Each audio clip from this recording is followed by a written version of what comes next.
Você que está aí sozinho, você que está em crise familiar, crise conjugal, vem comigo. Olá, muito boa noite a você que acompanha, boa tarde, boa noite, bom dia a você que acompanha o Povo de Humanas, o podcast da família tradicional brasileira, que hoje em episódio especial num oferecimento do curso matrimonial da deputada Flor de Lis, para você salvar seu casamento de uma vez por todas. Sejam todos muito bem-vindos. Queria lembrar que avistaram baleias no mar de Pajuçara. Queria dizer também que não fui eu não estava navegando e eu não sou tão gordo assim. Olá, professor Ricardo Corrêa, como vai você? Bom dia, boa tarde, boa noite a todos os nossos telespectadores Aí e é ouvintes. Brincadeira, não tem telespectador, ninguém tá vendo a televisão. Como é que chama, então Eu só são os ouço esse nossos podcast no YouTube, ele tá certo. telespectadores e os nossos ouvintes e vocês que são meus amigos de copo e de cruz. Temos muitas informações hoje, inclusive essa da baleia que apareceu aqui, das baleias que apareceram aqui perto da orla de Maceió, são baleias jubarte que estão em processo migratório. Olha só que coisa bonita e bacana. Ainda bem que nós temos ainda esses fenômenos aqui acontecendo. E esse podcast defende migração. Olá, Xanxa, como é que tá? Tudo certo? Eu tô hoje eu tô mais animado. Fez bolo hoje? Oxi. Trouxe? Não. Pois Tava é, safado. palhaço. Absurdo. Continue sua apresentação. Hoje eu tô muito feliz, professor Tainan. Tá feliz mesmo? Tô.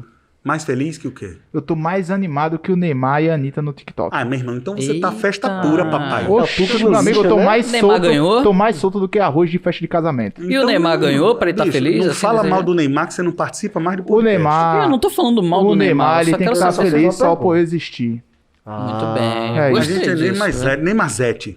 Não, eu não sou não. Menos Eu de sou 5 crítico. minutos de podcast Eu vou lançar e o uma cara nota de já repúdio, passou velho. pano pro Neymar. Quero ver Porra, qual é o né, milagre cara? da edição que vai rolar agora.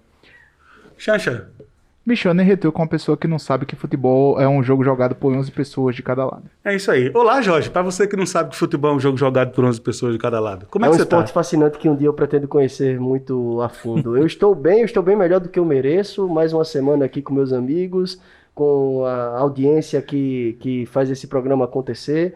E eu gostaria de só mandar um abraço forte a todos os nossos ouvintes e todos os nossos telespectadores, seguidores e afins. Olá, vamos começar muito bem. Vamos começar falando sobre o Exame Nacional do Ensino Médio, senhoras e senhores. Importante, Enem aí se aproximando, 5 meses para o Exame Nacional do Ensino Médio. Manda, Ricardo. Então, o INEP divulgou essa semana agora a quantidade de treineiros que nós teremos na prova do Exame Nacional do Ensino Médio no ano de 2020, que a prova será aplicada em 2021. Serão exatamente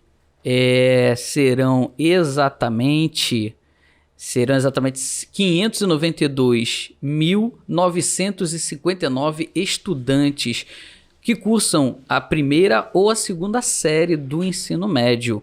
Então nós teremos aí uma grande participação de treineiros nesse ano.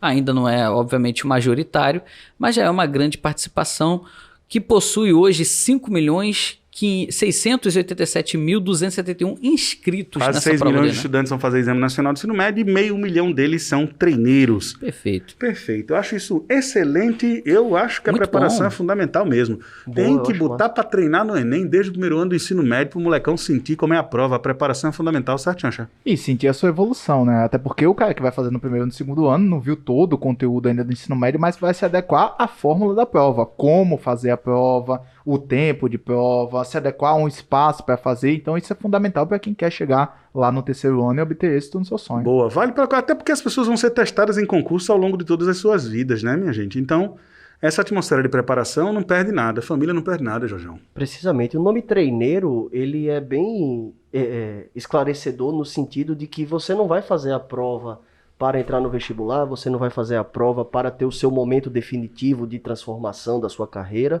mas você vai para se familiarizar com a estrutura do concurso.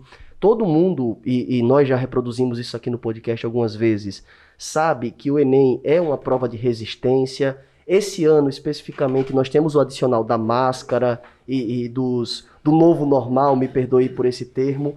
E é interessante que o aluno que tiver condição, o aluno que pôde se inscrever, faça esse teste e se conheça no momento de prova, se conheça no momento de adversidade, que é a prova do vestibular. Xanxa? Sobre esse tema aqui, o treinamento ele vai muito além do você saber fazer a prova, do conteúdo em si. Existem dados, eu não lembro exatamente o número, mas, salvo engano, é 15% dos estudantes que eles perdem a prova por não saber preencher o gabarito. Então, um aluno que no primeiro e no segundo ano já vai se preparar, além de toda a preparação familiar, de entender o clima da prova, de entender dos pais também se conectar com o aluno nesse processo tão difícil que é o Exame Nacional do Ensino Médio, é também ele saber preencher o gabarito, que parece pequeno. A pessoa que está escutando isso pensa, nossa, preencher um gabarito? Pois é. Aproximadamente 15%, salvo engano, de candidatos são eliminados porque preenchem o gabarito errado. Então, o cara que já desde pequeno desde novo, vai fazendo o teste, é fundamental para que no terceiro ano, quando estiver valendo, ele esteja bem preparado. Vale lembrar também que antes do antigo ministro da Educação cair, ele estava com uma proposta de fazer um processo seletivo seriado e ter uma prova específica do Enem para o primeiro, para o segundo e para o terceiro ano. Então, ele caiu, não sabemos se isso vai ter continuidade ou não, o INEP até agora não informou pra gente. Se eu não me engano, chegou a sair uma portaria a esse respeito, mas parece que o negócio não foi adiante. Então, a gente precisa saber agora quais são as novas políticas educacionais. Até porque o atual ministro da Educação, alguém sabe o nome dele? Esse é o lance, a gente já tá alguns episódios desse podcast sem falar o nome do ministro da Educação, porque ele é simplesmente um fusível irrelevante dentro do grande xadrez que é essa política destruidora do processo educacional brasileiro. Mas pelo menos a gente tem um ministro da Educação, pelo menos a gente ainda não tem um ministro da Saúde. Esse é o 10º episódio, a gente passou uns 4 episódios sem ministro da Educação. E o ministro da Saúde acabou de assinar um negócio hoje como interino também. Ele assina interino. Ele é interino.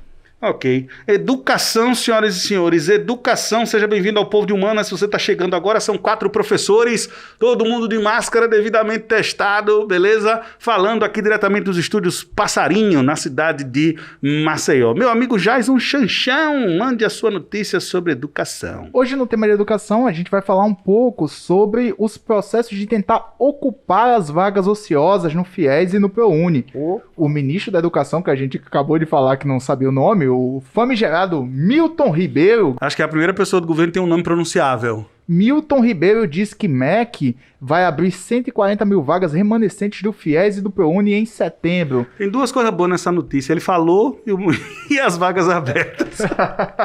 São 90 vagas que vão para o programa Universidade para Todos, ProUni, 50 mil vagas que vão para financiamento estudantil. Mas a direita dizia que o ProUni era ruim porque a Dilma falava. Não, mas tem 2 viés aqui nessa notícia. O primeiro é de, obviamente, tentar ocupar essas vagas com mais pessoas, porque as universidades privadas que são beneficiadas ou têm um vinculamento com a nota do Enem, elas estão preocupadas pelo adiamento da prova do Enem, melhor dizendo. Isso vai fazer com que exista um atraso na matrícula dos estudantes e a vida corriqueira na maioria das universidades privadas continuou por conta da pressão do mercado. Segundo, a própria pressão do mercado, né? São 140 mil vagas que não estão sendo ocupadas. Então, esse programa ele precisa de uma gestão de ânimo, digamos assim, de dinheiro também do governo federal para que ele continue financiando as universidades privadas aí no Brasil afora. Então, vai ser fundamental esse processo aí que o Milton Ribeiro, atual ministro da Educação, falou, e é importante para os nossos alunos, para o pessoal aí que está pensando em entrar na universidade privada, quer aproveitar a sua nota do Enem, aproveitar aí essa oportunidade que vai abrir em setembro. Minha gente, eu não fiz o meu dever de casa. Esse cidadão é o quê? Milton Ribeiro. Ele é o quê? Ele é de onde? Ele é o quê? Qual é a relevância dele? Ele é ministro da Educação.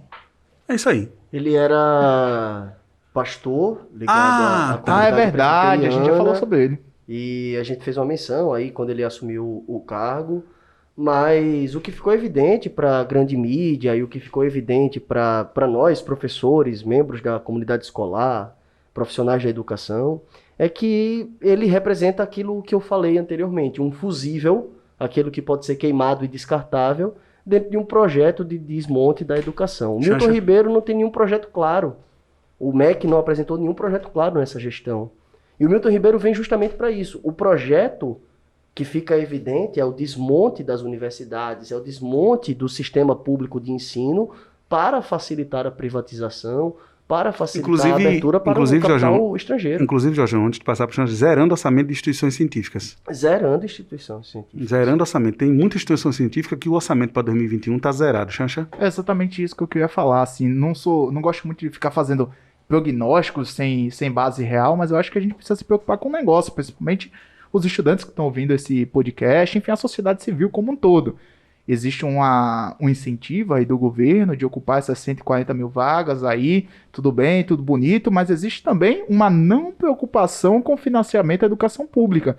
O governo já baixou diversas portarias, diversos comunicados de tentar cada vez mais reduzir as verbas para as universidades e talvez tenha um projeto aí sendo orquestrado ou algo nesse sentido de não há preocupação com a volta das aulas nas universidades públicas porque não tem uma pressão do mercado. Tudo aí tranquilo, assim, nós não devemos ter essa preocupação central agora. A gente falou sobre isso, sobre essa pressão do mercado aqui em episódios anteriores. Mas olha só, existe uma pressão em diversas universidades federais e estaduais das aulas à distância e do ensino híbrido. Será, eu fiquei pensando na minha casa, será que não existe cada vez mais a tentativa de aumentar a pressão, por exemplo, pela educação à distância dentro da produção científica nas universidades estaduais e federais, nas instituições públicas, uma tentativa de justificar cada vez menos investimento na educação presencial e muito mais na educação EAD? Talvez possa ser um projeto aí que a gente possa vislumbrar num universo, num horizonte, melhor dizendo, curto. É algo que eu fiquei pensando aí essa semana. Lembrando que durante o governo Lula, só para dar um preenchimento com um dado aqui na fala do Xanxão para poder passar para a fala do Jorjão, você teve o surgimento dos bilionários da educação, né? Tubarões de educação. Os tubarões de educação. Você tem o grupo Croton Educacional, você tem redes como... são várias, né? O Croton chegou a ser o maior grupo educacional do mundo. Do mundo, exatamente. Então, assim, durante o governo Lula surgiram os bilionários da educação. A educação brasileira foi o ramo... Cresceu muito mais que muita indústria pesada, a indústria do aço, por exemplo. A educação brasileira cresceu. Jorjão, manda aí sua notícia educacional para nós. Bom, para os candidatos que estão se preparando para o vestibular da FUVEST, eu estou lendo aqui o Manual do Candidato, publicado no dia 28 de agosto. E nós temos agora as datas da prova, as definições do calendário e como vai ser efetivamente a prova da FUVEST. Ela não modificou o padrão das questões, ela não veio a modificar o formato da prova. Nós vamos ter a prova da primeira fase sendo aplicada no dia 10 de janeiro, domingo, a partir de meio-dia. E as provas da segunda fase, elas serão a fase de português e redação, dia 21 de fevereiro de 2021. E as provas de disciplinas específicas, de acordo com a área escolhida pelo candidato, elas irão acontecer no dia 22 de fevereiro de 2021, colocando a prova em 2 dias e separando os candidatos pelas áreas que eles selecionaram. A FUVEST pretende não gerar aglomeração e nós esperamos que para 2021 a pandemia do novo coronavírus esteja aí amenizada para que todos os candidatos possam fazer a sua prova com a devida segurança. Falar em amenizar a pandemia do coronavírus, existe uma pesquisadora brasileira que chefia. Perdão por ter esquecido o nome dela agora, mas eu citarei ou no comentário do YouTube, ou em outro episódio. No canal do Telegram, estará lá. O material dela. Uma das vacinas mais avançadas é justamente, e a gente espera que dê tudo certo, quem chefia a pesquisa da Universidade de Oxford, uma das chefes é uma pesquisadora brasileira. E aí tem 2 coisas extraordinárias, 3 nessa frase que eu falei agora, né? Possibilidade de ter uma vacina, pesquisadora e brasileira. Isso é muito importante. Vamos mudar de pauta, senhoras e senhores? Vamos mudar de pauta? Rapidinho, antes de a gente mudar, por favor. Só um desabafo rápido, que essa semana a gente estava debatendo no nosso Desabafe, curso. Soltem seus celulares, vamos ouvir o desabafo. Todos olhando, eu preciso que você desabafe.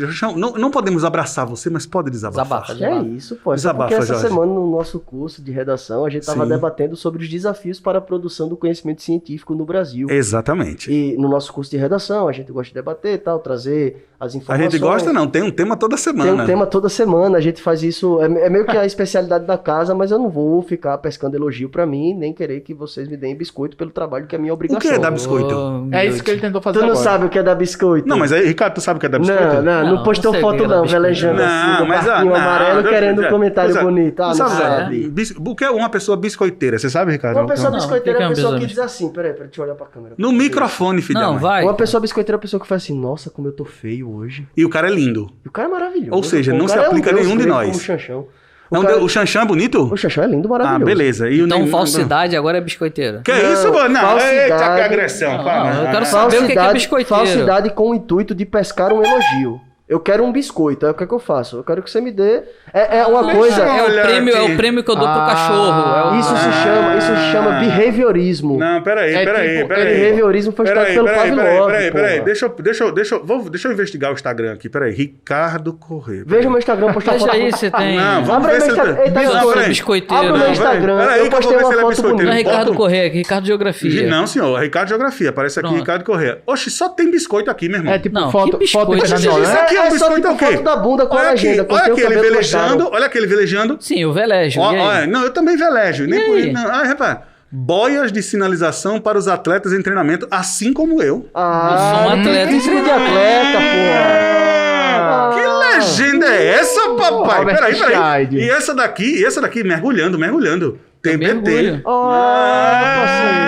Quinta-feira é Aí, dia vamos- de TBT. Coração de aço, Saudade de gesso. Noronha. Vamos ler os comentários. Só tem dois grupos que sentem saudade de Noronha. O Ricardo e os artistas da Globo. Que é isso, papai? Tu tava no negoção de Noronha lá que Ricardo. teve? Não tava não. Eu tava mergulhando nesse momento, a galera tava brincando lá no... Deve ser por isso que a galera disse, Ricardo, vai mergulhar. É, exatamente, a galera me tirou da... Mergulhador. Ainda bem que ele marcou ali, não vai cair.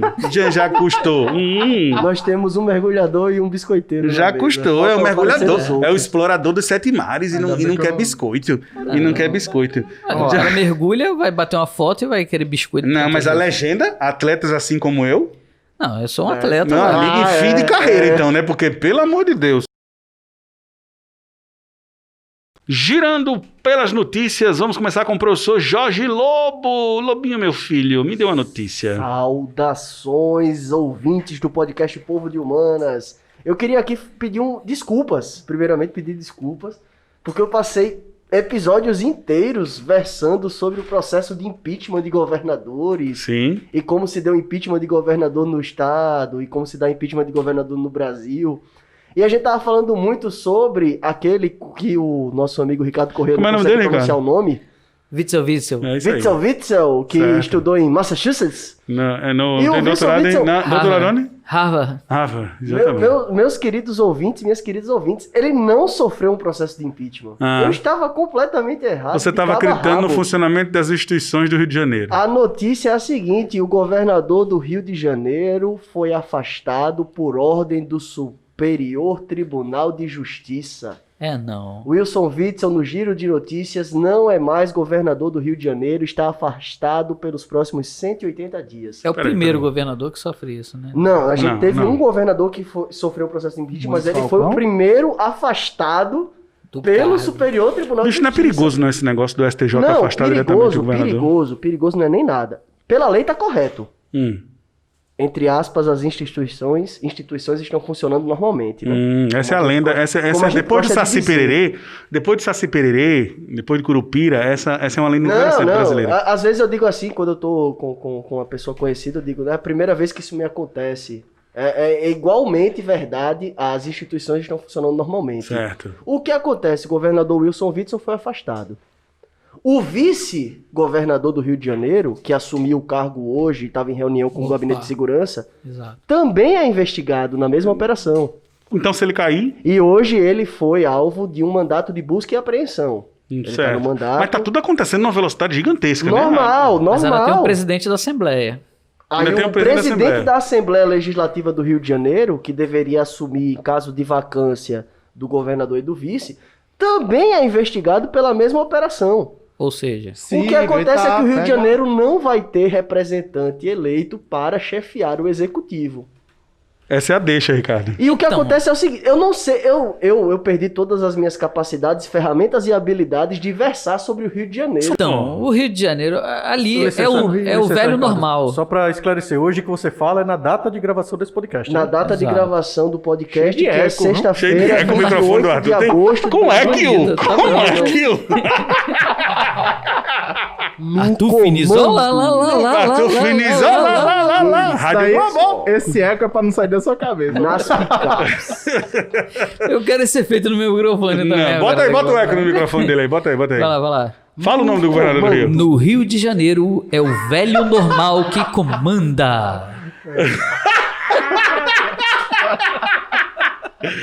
Sim, mas peraí, minha gente, eu tô Não, perdido. essa é a notícia. O E quem governador assume? Wilson Witzel chegou 6h30 da manhã no palácio. Pra trabalhar. Às 6h45 chegou a Polícia Federal. Não, mas peraí, quem assume se ele é o Aécio agora? Não tem ninguém pra assumir. Então, Ninguém vai assumir. O Rivoli liga pro Aécio. Alô, Aécio! Meu irmão. E sinceramente, Eu Rio, passei né? semanas estudando impeachment. De governador, a fez uma legislação, pesquisa da porra, a citou o Muniz Falcone, foi, Jesus? jurisprudência. Tá vendo? Por Aí isso o que é cara otário. chega uma decisão monocrática, pra quem tá ouvindo que não sabe, significa que apenas um ministro tomou a decisão, ela não foi tomada pelo plenário. Ah, quem foi? Caramba, esqueci o nome do... Mano, do eu maconheiro lá. vou jogar aqui o passe do Léo Gamalho da aposta. Eu aposto que essa decisão monocrática foi tomada por algum ministro que é próximo da família de um tal O que presidente. acontece? O ex-presidente, eu será? falo ex na data de hoje. Sim. Até quinta-feira, ontem, ele era presidente do STJ. Ah, nesse podcast é bom não fazer previsão de futuro, porque Ei, uma vez a gente gravou o episódio de Tem duas sexta. coisas. Uma vez a Tem gente duas gravou o coisas. episódio de sexta falando meia hora do ministro da Educação, o cara caiu no domingo. Foi foda pro editor. Arthur, tem duas coisas muito perigosas aqui nesse podcast que o Jorge tá unindo. Que é previsões do podcast e falando do Rio de Janeiro. Não, né? exato. Aí vai ficar difícil. Vai mudar muito aí. É extremamente volátil. Talvez nem esteja existindo agora nesse momento. Faz de Quando eu novo, terminar essa gravação aqui, já mudou, já tem... faz de novo o histórico do governador do Rio de Janeiro, que tu gosta de falar. Todos os governadores do Rio de Janeiro e todos os presidentes da Assembleia Legislativa do Rio de Janeiro do ano de 1995 até a data presente foram ou estão presos. Isso envolve nomes conhecidos como Cabral, Paz, Pisciani e agora Cabral não é o Witzel, Pedro Álvares Cabral, não. afastado Você quer esculhambar? Fala em do uma cara. decisão monocrática do STJ. STJ, e aqui eu preciso fazer um verso de pelo menos 30 segundos, é uma das mais altas cortes do país. Sim. O Brasil tem 5 cortes superiores, a maior delas sendo o STF. O STJ age como a corte superior dos processos da justiça comum e dos tribunais de justiça. Depois do STJ, só o STF. Depois do STJ, só o STF. Ela é a maior corte, ela é, digamos, a quarta instância, você tem a quinta instância que é o STF, para casos de constitucionalidade, que ele funciona provocado por ações. O STJ, ele tem 33 ministros, e o ex-presidente... Um deles afastou o vice-Witzel. Um deles, numa decisão monocrática, que tem um respaldo legal, porque o STJ é o que tem um foro para lidar com os governadores. Os governadores são julgados dentro do Superior Tribunal de Justiça. Ele tinha a previsão legal para tal, por afirmar que o Wilson Witzel era líder de uma organização criminosa e estava comandando um esquema dentro do governo que se mobilizava em 3 eixos. Um desses eixos era comandado pelo famoso, famigerado Pastor Everaldo, do PSC. Que Aquele que batizou o presidente nas águas do Rio Jordão. Ainda bem que eu sou batizado pelo padre Pedro. Foi a primeira vez que 2 cocôs batizaram outro, meu irmão. Não, Impressionante. o Rio Jordão teve uma movimentação suspeita naquele dia. Nesse dia, o índice de coliformes fecais aumentou fortemente no Rio Aí o que Jordão. acontece? Nós temos o STJ, o Superior Tribunal de Justiça, operando como uma corte que tem amplos poderes dentro da magistocracia que é o Brasil, e o STJ, na figura do José Otávio de Noronha e dos seus associados, está extremamente próximo ao projeto político autoritário da família Bolsonaro. E é por isso que a defesa do Wilson Witzel, o pronunciamento do agora ex-governador do Rio de Janeiro, Wilson Witzel... Não, um governador afastado. Se tem ministro interino, tem governador afastado. O Jorge já quer tirar o A cara. defesa do Witzel... O Jorge quer tirar o cara numa velocidade maior. Como é aquele negócio que tu tava falando ali pra mim dos governadores do Rio de Janeiro, como é? Então, eu quero saber de vocês aí, se vocês estão numa rua assim, meio escura e tal, vem 2 governadores do Rio numa moto, o que vocês fazem? Eu teria medo, eu ia jogar no chão aí. E o problema... Leva tudo. O problema é que nem impeachment a gente pode botar na mesa mais. Porque se dissesse assim, não, o cara é corrupto, o cara é ladrão, vamos mover um processo de impeachment. Nem isso funciona. Sim, Jorge, mas é lawfare? É guerra jurídica mesmo? Cara, é o uso do direito pra fins políticos? O Wilson Witzel, indiscutivelmente, e aqui eu vou dar a minha opinião pessoal, é um governante... Não, bicho, toda opinião é pessoal. Né? Eu vou dar a minha. Para de zoar o cara, mano. Desculpa, vou dar a minha. Só Não, enquanto não tira pessoa, não, vai. enquanto pessoa, Opinião. vai. O Wilson Witzel... Depois você dá da pessoa jurídica. Ele tem tendências... Não, eu falo com o meu meio aqui, cara. O Jorge Lobo. O Jorge Lobo. Eu não falo como pessoa física, eu falo como meu MEI. Tá, fala como meio. Como MEI, tá ligado? Tem CNPJ, Só que velho. você tem carteira assinada, pai. Vai, o Jorge Lobo. Pois é, eu sou Inovações e resoluções educacionais. É, toda Vai. vez que eu imito nome. Como é o nome da empresa de vocês? Não, fale o nome da empresa de vocês. Toda vez que Fale eu o nome da JRX, porque tem aí a presença também aí do pessoal que tá ligado ao Lula. Sim, que... JRX, Soluções Educacionais. É Jorge. Na verdade. A empresa dos caras se chama JRX Soluções Na Educacionais. verdade, a dona da Humanas em Foco é a JBL. É a JBS. Só que a gente o L que ia ficar muito na cara. JBL é a caixinha. Na verdade, é JRX Soluções IE, que é Soluções e Inovações também. E inovações. A E empresa, o ela X se aí tem a ver com. propõe Tem alguma inovar coisa a na ver com o educação. Eike Batista? O É X não, do aí? X-Men. Bicho, o negócio. Jorge, Eu sou o Xavier. 5 segundos, conclua. O que acontece é o seguinte, o governador Wilson Witzel, ele é uma pessoa, para todos os efeitos e propósitos, com tendências autoritárias, genocidas e essencialmente violentas para a maioria da população. Deixa eu completar isso. Ele está sendo hoje... Vaidoso, oportunista E tem um e nome até estranho. 5 anos. E até 5 anos. Nada. Ninguém sabia quem o cara era. Um magistocrata, claro, Nada. e confesso. Nada. O que acontece é o seguinte, a gente está vendo, em relação ao Wilson Witzel, o procedimento padrão que nós estamos acostumados com a Operação Lava Jato, que está indo para o seu 6º ano de existência, com 72 fases, nunca vi uma coisa dessa na vida, 72 fases. Tem mais fase que God of War. Tem mais fácil que o Mario Bros.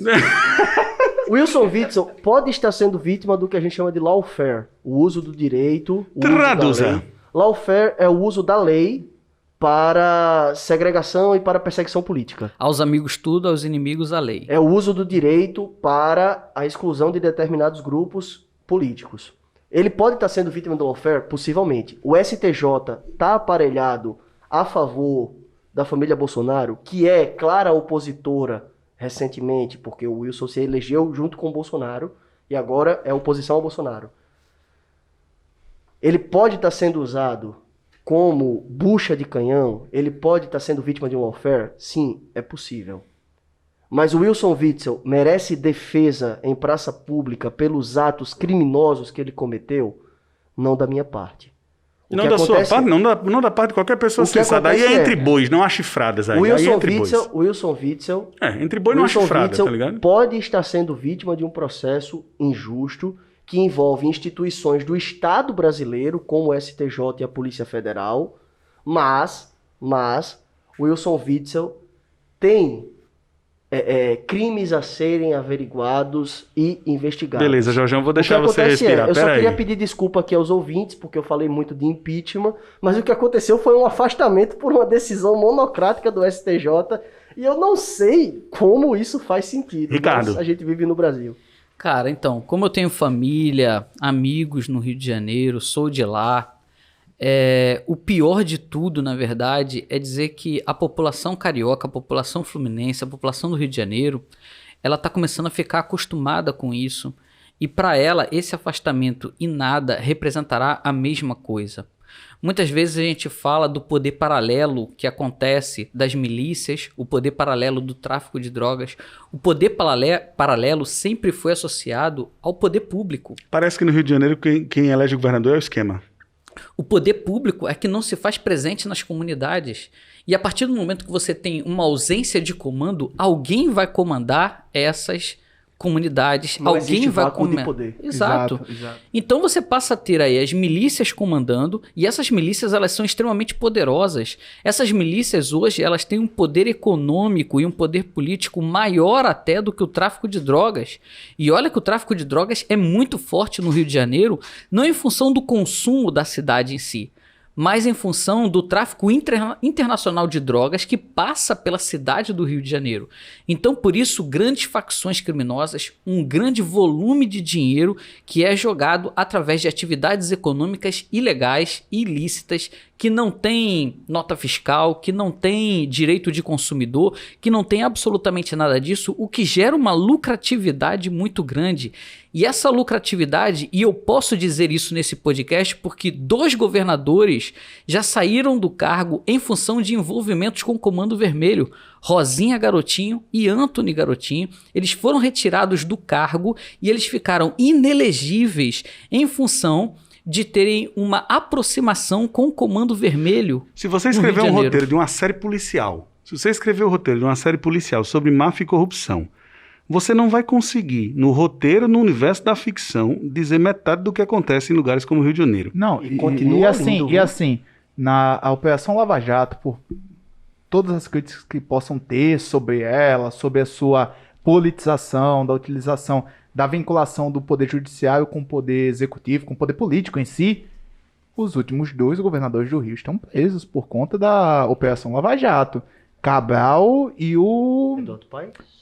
Ou o Pezão? O Pezão. Todos 2 estão presos. Desde então, 98, todos já estiveram no presídio. Sobre investigação. Alguns já saíram, outros ainda permanecem lá. O Palácio do Governo do Rio vai mudar para Bangu 2. Não. Desde 98, Mas gente. É mais do que claro. Escandaloso. Não é possível você se eleger no Rio de Janeiro, pelo menos com a estrutura de poder que é dada hoje, sem ter ligação com a milícia, sem ter ligação com o poder do tráfico de drogas. É impossível. O Rio de Janeiro chegou num ponto que é isso mesmo. Mas o Rio de Janeiro chegou num ponto assim que não é diferente de outros estados. São Paulo, Minas Gerais, Fortaleza, Alagoas, assim, existe uma relação entre... Fortaleza, a 5ª maior cidade do país, comandada também por milicianos. Existe uma relação entre o poder político e o poder do tráfico de drogas, o poder que gera violência na sociedade, mas assim, no Rio é tão escandaloso assim que não faz questão nenhuma de esconder. E que fique bem claro que isso não representa que são bandidos. Para o cara que pensa que ele é um cidadão de bem, que ele defende a família tradicional brasileira, porque isso daí tem uma vinculação direta com também uma base eleitoral católica, evangélica, que existe dentro dessas comunidades. Uma vez que o braço do Estado não atua nas comunidades carentes, essas comunidades vão se apegar a Deus, essas comunidades... Exato, essas comunidades vão se apegar a religiões e essas estruturas de poder, todas elas estão unidas e chegaram ao comando do governo federal brasileiro. Todo esquema de corrupção tem um pastor no meio. É impressionante isso. Impressionante. Eu chego a acreditar... Eles chegaram ao poder, o que é mais impressionante, pelo voto. Beleza, girando. Xanxá, me dê uma notícia aí. Então, falando sobre relação de poder, como a gente estava tratando aqui sobre a relação do Rio de Janeiro, o Trump busca a reeleição agitando o medo do caos e da esquerda radical, entre aspas, de Biden. É uma matéria aqui que eu tô lendo do... O Joe Biden virou esquerda radical nos Estados Unidos? Mas tá entre aspas aqui, é uma notícia que eu peguei aqui do site O País Brasil. Por quê? Na última quinta-feira, agora do mês de agosto, nós tivemos a convenção do Partido Republicano. O Donald Trump, ele disse que é uma honra se candidatar à reeleição nos Estados Unidos em meio a um conturbado cenário político. Veja só, se a gente fosse analisar as eleições dos Estados Unidos antes da pandemia, teria um contexto político completamente diferente. Todos os analistas políticos internacionais, assim, os que eu leio do Brasil, diziam o seguinte: Donald Trump está reeleito por quê? Primeiro, não tem corpos estadunidenses, de jovens estadunidenses vindo de guerra, e há uma ascensão econômica dos Estados Unidos. Porém, todavia, entretanto, contudo, teve uma pandemia no meio e também teve um outro problema que é natural, quer dizer, entre aspas, ou naturalizado nos Estados Unidos, que é o debate racista, a morte de diversos negros por conta da força policial, da força estatal. E isso agora ganhou um novo contorno. Dá pra gente, inclusive, fazer um debate aqui, eu queria abrir um debate aqui, sobre o peso que tem a NBA, os principais ativistas políticos, os principais jogadores de basquete, no caso do LeBron James e tantos outros, que vem ganhando um protagonismo político muito importante. Pra quem não sabe, pra quem tá pegando assim esse debate meio de supetão, a NBA voltou numa bolha, inclusive a bolha da NBA. É a nomenclatura que eles dão, exatamente. A bolha da NBA foi construída num resort para se voltar os jogos do final da temporada regular e dos playoffs, e simplesmente os jogadores da NBA, que em maioria são negros, disseram o seguinte: parou isso daqui. Primeiro, voltar à NBA em meio em protesto, então vocês podem assistir os jogos e tem lá Black Lives Matter em todas as quadras. Não somente isso, os jogadores são livres para inclusive escrever na camiseta o que eles quiserem. Exatamente. Então tem jogador que tem um número, ele bota Volt. tá ligado? Vote. Tem jogador que bota freedom, liberdade, do lado, junto com o nome dele. Então, o que acontece é que a Associação dos Jogadores, ela ganhou uma força gigantesca agora. Inclusive, com o meio de barganha, a NBA, os dirigentes da NBA fizeram esse acordo com os jogadores de que eles podiam se manifestar com relação... Porque muitos foram para as manifestações que tiveram na rua, na morte do George Floyd e tal, e disseram, vocês podem se manifestar e tal, isso é uma forma da gente fazer uma barganha aqui para que vocês voltassem a jogar. Só que tem um problema. Nos últimos dias teve aí o baleamento de um... 7 tiros pelas costas. Exatamente, de um negro nos Estados Unidos, mais uma vez. E isso aconteceu que os jogadores da NBA resolveram paralisar os jogos. Especificamente disso, o Giannis Antetokounmpo do Milwaukee Bucks. Ele decidiu parar. Um jovem de 17 anos, armado, enfrentando um protesto de manifestantes do Black Lives Matter. E esse jovem de 17 anos, vou chamar de jovem por puro eufemismo, esse terrorista... Ele abriu fogo. 17 anos, ele abriu fogo, matou 2 pessoas e feriu uma terceira. Um supremacista branco que não foi preso, não foi detido, estava andando armado nas ruas dos Estados Unidos, matou 2 pessoas em argumento defendido pela extrema-direita de legítima defesa, e isso fez com que as tensões raciais nos Estados Unidos crescessem vertiginosamente. Na mesma semana que um homem negro foi alvejado 7 vezes pelas costas pela polícia, um homem branco, um jovem branco de 17 anos, pôde matar 2 pessoas com um fuzil de assalto e andar livremente. Só que pra gente botar aqui o debate na mesa, pra gente poder fluir, tem algumas premissas. Primeiro, fugiu do controle dos dirigentes da NBA o que os jogadores estavam fazendo, porque os jogadores simplesmente pararam os jogos de NBA. Isso é um fato praticamente inédito. Aconteceu. Os 2 times de Los Angeles que estão no playoff fizeram uma reunião e eles também decidiram não mais entrar em quadra. Eu não sei se isso permanece até hoje com a divulgação do nosso podcast, mas até então os jogadores fizeram. A ideia dos caras é cancelar a temporada, né? Não, assim, na verdade é uma discussão. Eu estava ouvindo alguns podcasts, algumas notícias de voltar por conta de uma coisa, que é o segundo elemento que eu queria colocar na mesa.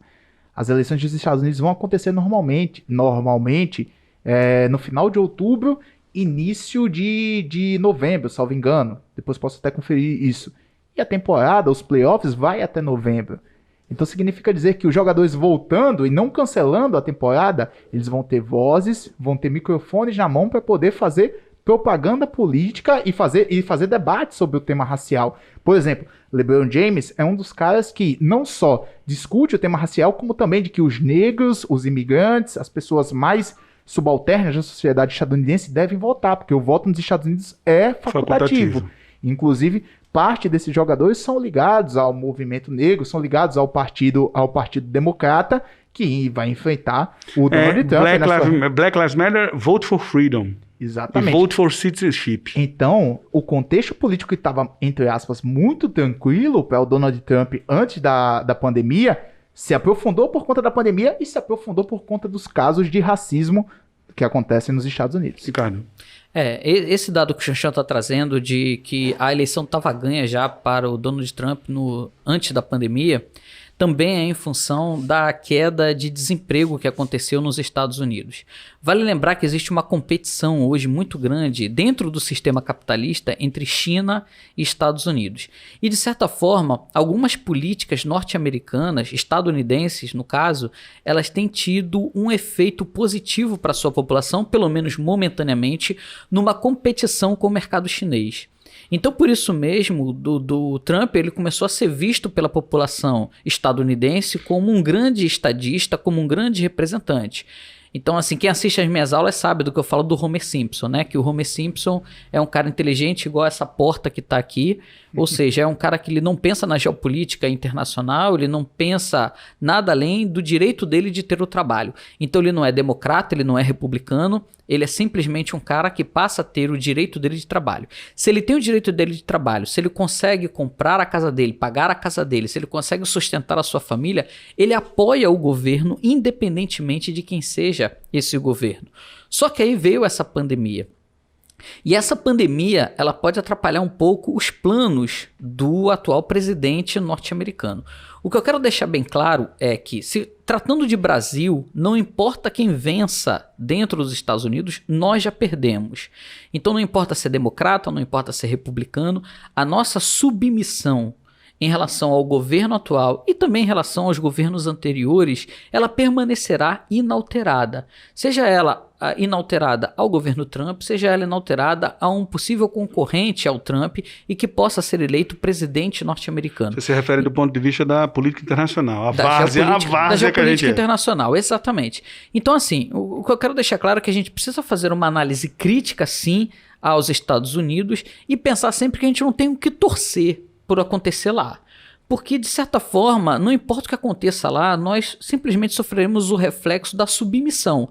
Então, não importa o representante público que seja eleito nos Estados Unidos, nenhum deles vai chegar. Barack Obama não chegou para o Brasil e falou, não, beleza, vocês agora têm uma autonomia, vocês podem fazer o que vocês quiserem. Vale lembrar que na época que o Lula era presidente do Brasil, ele tentou fazer uma relação de aproximação com o Irã, chegou a falar bem do governo do Irã, que era mal interpretado no Ocidente, e a Hillary Clinton, que era uma representante do governo do Barack Obama, chegou e falou assim, o Brasil tem que cuidar do seu governo.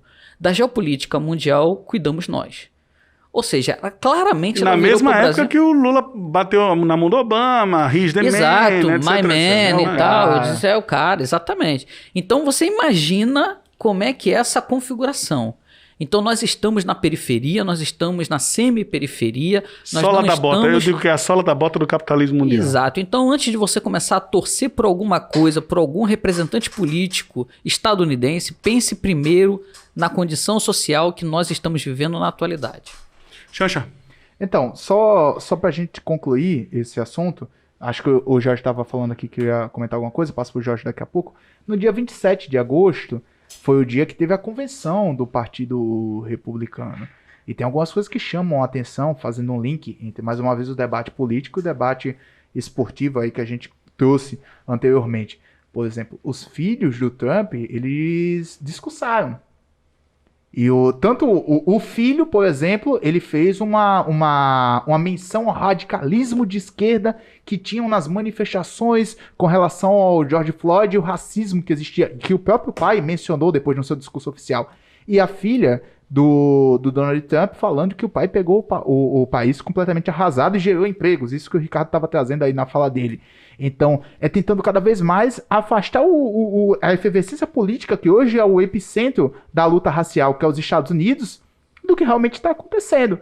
E outra coisa também interessante, muito parecido com os discursos do nosso presidente atual aqui no Brasil, o Donald Trump em nenhum momento citou por exemplo, uma homenagem ou pelo menos uma referência aos mortos pela Covid. Pelas Covid-19. Não, mas aí é a tal história. O nosso presidente, ele é uma cópia mal acabada do... Parece que ele assiste o Trump na TV e reproduz. E sente orgulho de fazer isso. Orgulho, né? Exato. Ele é conhecido como o Trump dos trópicos e ele acha isso bacana. Ele acha isso um elogio, enquanto o mundo inteiro se fosse o trata Trump, eu me ofendia isso com isso. como uma ofensa. Agora- Ele só não é nem mega empresário, nem bilionário, ele é um ex-militar que saiu do exército em condições... Agora, veja Ele foi expulso do exército e se diz militar. A situação política do mundo, ela é tão contraditória, tão controversa, tão retrógrada, que, assim, o Ricardo falou um negócio que eu tenho total acordo. Eu acho que a política do imperialismo não deve guiar o nosso norteamento político aqui no Brasil, principalmente no setor mais à esquerda, no setor progressista. Mas existe um negócio, na minha opinião, eu acho que, assim,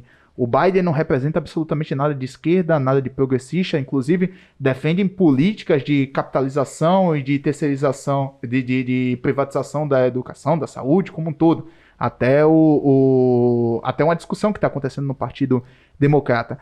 Mas assim, na minha opinião, eu acho que uma derrota do Donald Trump, por mais contraditória que possa parecer, pode ser uma derrota que seja importante para o avanço de um setor mais radical de direita, neofascista no mundo, tal, não sei o que. Jorjão, você é bom de história? Qual foi o único... Você é bom de história? Diga aí. Qual foi o único presidente americano que ficou o tempo todo em guerra? Foi o Barack Obama. Todos os dias do mandato dele, ele esteve em guerra. Interessante isso, né?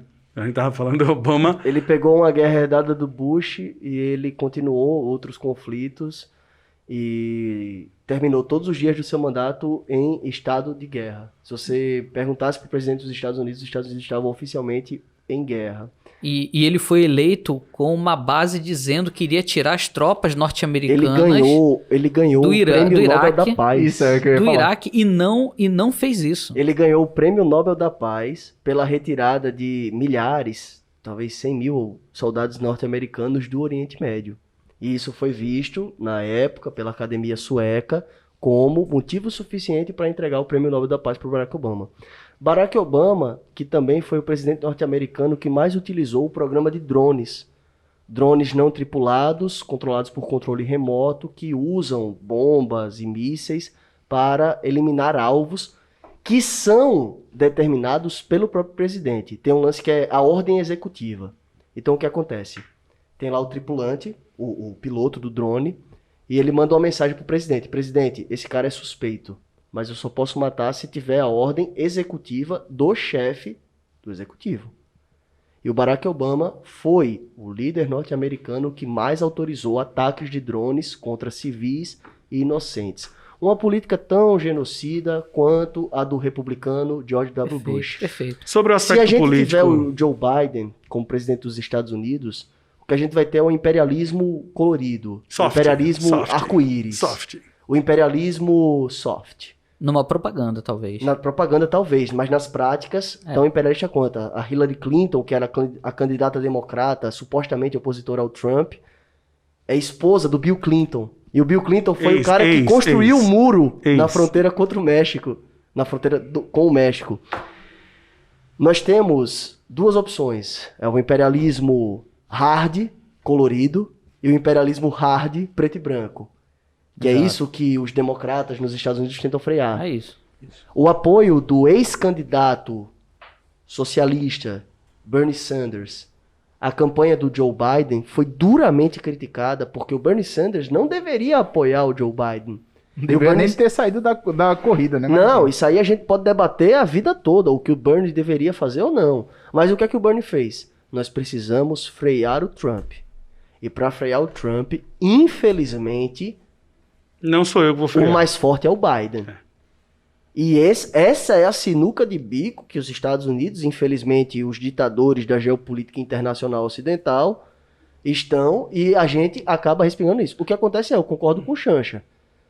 A derrota do Trump é uma derrota da extrema-direita, da chamada alt-right, desses militantes de internet, de armamentismo pesado. A derrota do Trump pode representar um recuo para a extrema-direita, mas é em nenhum momento um recuo do imperialismo, um recuo da subserviência brasileira e um recuo do papel brasileiro como capacho norte-americano. Boa, já. Só uma coisa aqui, boa, Jorjão. Só para lembrar uma coisa aqui. Sobre os jogadores da NBA, tem mais a que se manifestar mesmo. Veja, os caras são provenientes, a maioria deles, de famílias periféricas. Igual jogador de futebol Igual no jogador de Brasil. futebol. Sentem na pele o tempo todo. Tão milionários, estão com poder. Igual jogador de futebol no Brasil. Tão milionários, estão com poder na mão, estão com microfone. Você viu o que o LeBron fez? Meu amigo. Igual jogador de futebol no Brasil. Uma- Só que Uma aí repórter... a gente para aí e vê a diferença entre um jogador da NBA e um jogador de futebol no Brasil. Agora eu queria lembrar também que a NBA sempre repórter- teve uma tradição assim. uma Nos anos repórter, 70, você tinha tradição assim na NBA já. A NBA sempre foi uma instituição Isso. cujos jogadores se manifestaram muito mais. Inclusive, até hoje, os repórteres têm acesso ao vestiário depois dos jogos. Teve um jogador do Boston Celtics, que desculpa, esqueci o nome dele, Bill alguma coisa, que foi o primeiro a paralisar um jogo. Bill Walton. Isso, porque o cara não quis servir comida pra ele no restaurante. Bill Walton. Num jogo amistoso, o cara disse, não vou servir comida pra você na época da segregação. Não, aí é o Bill Russell. Isso. É o Dr. Russell. Isso. O cara disse, não vou servir comida pra você porque você é negro. Aqui negro não come no meu restaurante. E aí ele juntou com os outros. E o Boston Celtics, que é o maior vencedor, salvo engano, da NBA. Junto com o Lakers. E era um time Lakers é o segundo. profundamente racista. Teve uma pesquisa no Boston Celtics, à época, acho década de 70, salvo engano, década de 70, perguntando o que é que faz para a torcida do Boston Celtics que vir mais ao ginásio. A resposta da torcida foi tirar os jogadores negros. No futebol brasileiro, o que ocorre é que os caras querem bajular dirigente. Gente, assim, na realidade brasileira tem um negócio mais profundo, que é um negócio chamado democracia racial, que é um, um conceito do Gilberto Freire que entra com muita força. Que acabou eliminando as lutas racistas no Brasil. Fez um mal terrível. Vamos só ver, assim, com todo o respeito ao movimento negro que eu tenho, vamos só ver como hoje está localizado e organizado o movimento negro no Brasil. Não é só hoje, é um fato histórico. Num país onde é o país mais negro fora da África. Olha a quantidade, o percentual de negros que tem nos Estados Unidos, olha o percentual de negros que tem no Brasil. Menos de 15% da população americana é negra e mais de 50% da população brasileira se declara negra ou parda. Esse poder ideológico, eu estava lendo um texto no final de semana passado sobre o tema da democracia racial e o mito da democracia racial. Numa pesquisa na década de 80, 130 vocábulos diferentes, nomenclaturas diferentes que os negros se intitulavam para não se intitular negros. Marrom bombom, uma série de nomenclaturas e de conceitos para não se titular negro. Porque o negro no Brasil é o que se aproxima mais de coisa ruim. É só você olhar no vocabulário, o que é negro, é o cara que não reflete a luz, é escravo, negrume, chorume. O que é branco? Branco é o cor da neve, é como leite. Então, assim, no Brasil tem algo muito mais profundo do que só dizer o seguinte, é o cara que não quer se manifestar, o cara que é cooptado pelo dirigente, é um negócio ideológico muito mais profundo no Brasil, que é fruto, na minha opinião, do mito da democracia racial e tantos outros conceitos sociológicos. Vamos girar notícia, Ricardo? Vamos girar notícia, Ricardo Corrêa? Vamos girar notícia. Estou trazendo aqui uma notícia da BBC que diz o seguinte: o missionário que virou ateu após viver com os índios brasileiros e fez uma das maiores descobertas da história da linguagem. Então nós temos aqui um missionário norte-americano, estadunidense, que ele teve convívio com os índios na Amazônia na década de 70. E de lá para cá, qual era a tentativa dele? A tentativa dele era descobrir qual era a língua dessa comunidade indígena e traduzir a Bíblia Sagrada para a língua da comunidade indígena para que ela pudesse ler. E o que aconteceu foi exatamente o contrário. Então, assim, essa comunidade indígena começou a mostrar para ele como é que era a sua forma de linguagem e ele começou a perceber que esses índios eles não tinham passado e nem futuro na sua forma de expressão. Eles só tinham o presente. E essa comunidade indígena que só tinha o presente, ela se baseava muito mais nas relações interpessoais. Ela se baseava muito mais na educação dos seus filhos, no tratamento e na proteção da comunidade como um todo. E a partir daí, essa comunidade conseguiu mudar a visão do missionário. Então o missionário que chegou lá para fazer uma tradução da Bíblia Sagrada, ele começou a perceber que não existia esse Deus extraterrestre como um arquiteto que salpicou vida na superfície do planeta de forma aleatória. Ele começou a perceber que o que existia na verdade eram relações sociais que se estabeleciam e aquela comunidade indígena conseguiu ensinar a ele algo que ele na verdade, quis ir para lá para ensinar a essa comunidade. E essa comunidade o transformou, ele virou um ateu, mas não um ateu que tem uma crítica severa ao cristianismo, não um ateu que tem uma crítica severa que não devemos ter religiões. Ele entende a importância das religiões, mas ele passou a observar que essa comunidade indígena tem uma forma de vida muito, muito rica e que por isso mesmo ela não precisaria da tradução da Bíblia Sagrada. Deixa eu fazer uma perspectiva histórica linguística aqui para situar a sua notícia, posso? Pode, vai. Então, a principal teoria linguística que comandava o processo era o behaviorismo. O behaviorismo acreditava que você aprendia a falar com base em estímulo e resposta, basicamente. E essa teoria, ela dizia que você ensinava uma língua a uma criança e uma criança aprendia a falar pela mesma razão que um cachorro, por exemplo, aprende a sentar. É estímulo, resposta, senso e contrassenso. E a interação social seria baseada no estímulo e resposta. Nos anos 50, Noam Chomsky, que está vivo até hoje, rompeu com o behaviorismo. Basicamente propondo o gerativismo, ou teoria da língua universal, da gramática universal. Propondo que a língua é um conhecimento inato e o nosso cérebro seria um DAO, um dispositivo de aquisição de linguagem, ou em inglês seria Language Acquisition Device. E aí a cabeça do indivíduo, ela teria uma estrutura sintática inata que iria se adaptando às relações sociais. E a mãe teria um papel de ser o eu motivador da língua. E as crianças aprenderiam a falar porque dentro da cabeça delas tem uma língua. E aí, isso foi uma revolução. Tudo começa, na verdade, com Saussure, lá em 1916. Depois veio o behaviorismo, depois veio o Chomsky, com uma teoria chamada gerativismo. O Daniel Everett é dos anos 70, 1977. Quando você me mostrou a notícia, eu saí ligando as coisas aqui. A teoria do Everett, ela é depois do gerativismo, ela contradiz a teoria do Chomsky, que, basicamente, ele é um defensor das relações sociais moldando a estrutura linguística.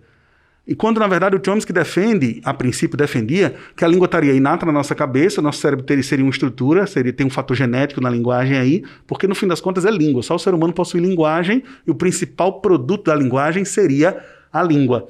Então, por essa lógica, o Everett é revolucionário porque ele propõe, desde 1977, a língua Piraã, no estado do Amazonas, ele propõe que a língua não é necessariamente formada de maneira universal.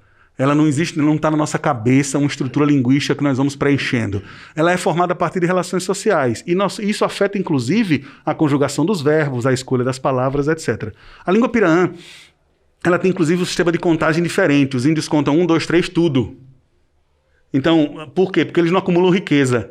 Como eles não acumulam riqueza, eles não têm necessidade de ter sistema de contagem. Então, a lógica é basicamente essa aí da notícia. Vamos girar? Arthur? E essa é a riqueza, né? A verdadeira riqueza, no meu ponto de vista. Algumas linhas espiritualistas, elas pregam também que você tem que viver o presente, né? Então, assim, os índios, eles já sabem disso há muito tempo. Há muito tempo. Não havia essa necessidade de estar à frente, nem de estar olhando para trás. E eu já tive a oportunidade de estar com a tribo aqui de Alagoas, os Açu-Cocal, né? E eu sei um toré com eles. Coisa bonita, forte. E o primeiro nome que foi chamado no toré deles foi Jesus Cristo. Do toré dos caras. E era forte do mesmo jeito, independente de que religião estava dentro ali da história. Coisa fina, coisa fina. Ok, sabedoria dos povos indígenas. Aí, tipo, a gente acerta o microfone, pelo amor de Deus, aí. Daqui pra março do ano que vem, acerte, velho. Eu tava em Pariconha, velho. Foi uma viagem da faculdade pra tribo Jiripancó. E os caras estavam dançando o toré, fazendo a cerimônia lá. O cantador fica voltado pro pôr do sol. Tem o toré lá. E as roupas de palha, né, os praiás, todos eles tinham detalhes de Nossa Senhora ou crucifixos. Então eles não cantavam, o cantador que puxava a música, podia ser qualquer música tradicional, mas todas as apresentações eram misturas da religião católica com a tradição indígena. O toré com a palha e o crucifixo lá. Achei massa, achei massa. O auxílio emergencial, para quem não tá ligado, só para fechar o bloco das notícias aqui, Poder 360 essa, viu? Olha a força e o impacto desse dado. O auxílio emergencial recebido pelos brasileiros hoje é maior, o número de pessoas que recebem auxílio emergencial. Em 25 estados brasileiros, ele é maior do que o número de pessoas com carteira assinada. Só para você ter uma ideia.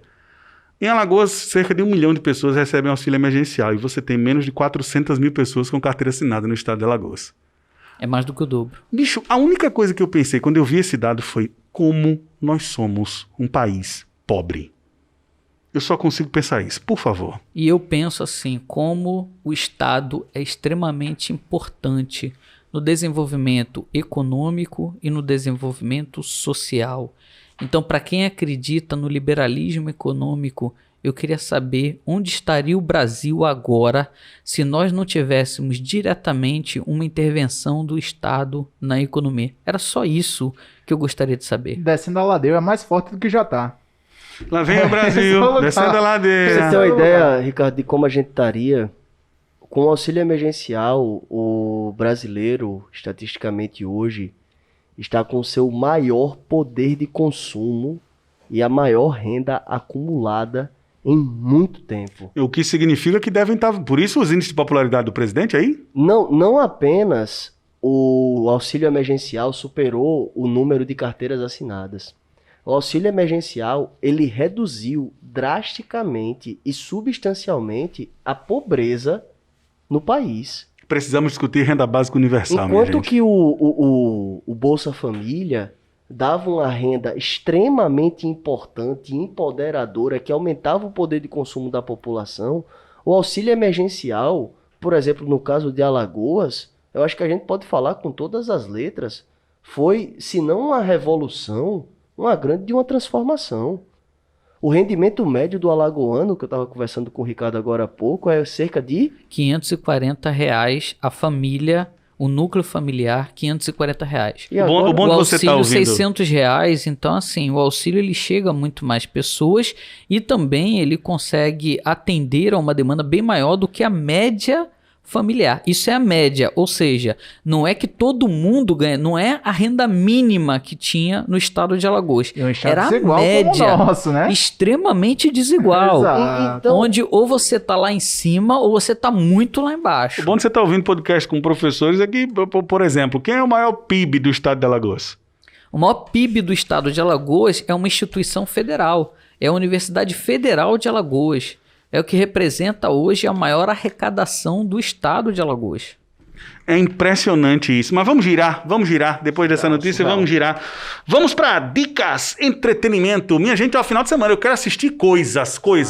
eu vou te decepcionar. Eu quero meu assistir, irmão. o final de semana tem o quê? Vamos imaginar, deixa eu contar uma história pra vocês rapidinho na minha dica de entretenimento. É rápido, prometo que é rápido. Imagine que você é um jovem comediante de 20 e poucos anos. Na terra do stand-up comedy. Um clube de stand-up comedy em cada cidade. Beleza? Meus 20 e poucos Aí anos, você que saudade. bomba, ganha um programa de TV, assina um contrato de 50 milhões de doleta. O doleta, a dólar. Entendeu? Beleza. Aí querem limitar sua liberdade de expressão, comandar o seu programa, dizer como você deve ser. Suas pedras começam a desagradar tanto a gêneros da esquerda, tanto a setores da esquerda quanto a setores de direita. O cara foi contratado pela Globo, foi? Boa. Ele foi contratado. Boa. O que você faz? 50 milhões de dólares no bolso, viu? Depende muito. Pois é, o David Chappelle, comediante americano, no início dos anos 2000, ele simplesmente foi embora. Ele sumiu. Desapareceu, passou 10 anos sumido, fez assim, ó. Mas Foi ele embora. cumpriu o contrato, Não. ganhou Ele os 50 abriu milhões? mão de 50 milhões de dólares. Ah, tá. Ele abriu mão. E começou a aparecer esporadicamente, refazendo a carreira dele em pequenos shows de stand-up comedy pelos Estados Unidos. Voltou, cerca de 10 anos depois, ele é casado com uma filipina, tem 3 filhos, voltou cerca de 10 anos depois e conseguiu dar uma volta por cima espetacular, assinando um contrato com a Netflix, no valor de 60 milhões de dólares, depois de 10 anos subido, morando numa fazendinha, como ele é negro.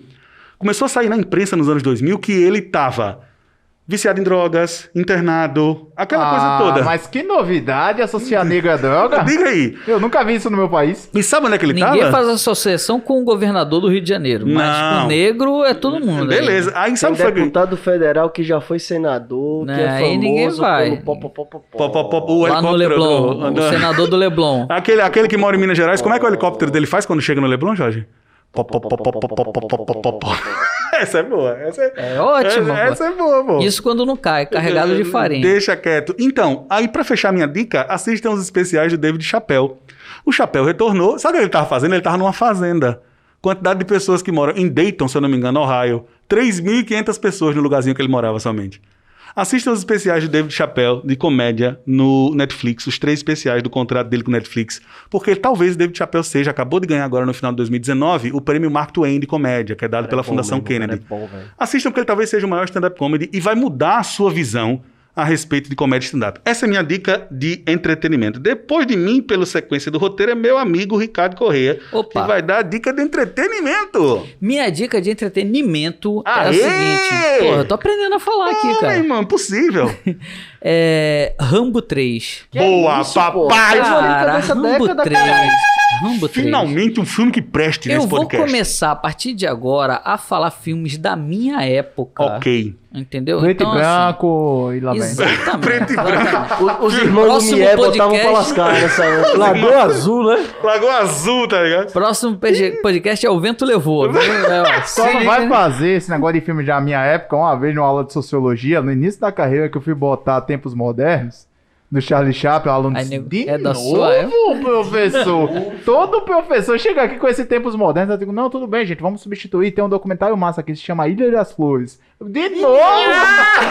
Todo professor de sociologia bota a Ilha das Flores. Sim, Reza a cara, lenda, mas por que reza você a tá lenda que indicando o Rambo quando o 3? professor Mas- chega de ressaca e não consegue dar aula, Ele pede bota pra a Ilha passar das Um Flores. filmezinho pra passar bota ali o filmezinho. e ou óculos Tempos escuros, Modernos né? ou Ilha das Flores. Eu tenho Acho que nada a ver, acho que tem que cortar essa parte aí. Não, senhor, deixa.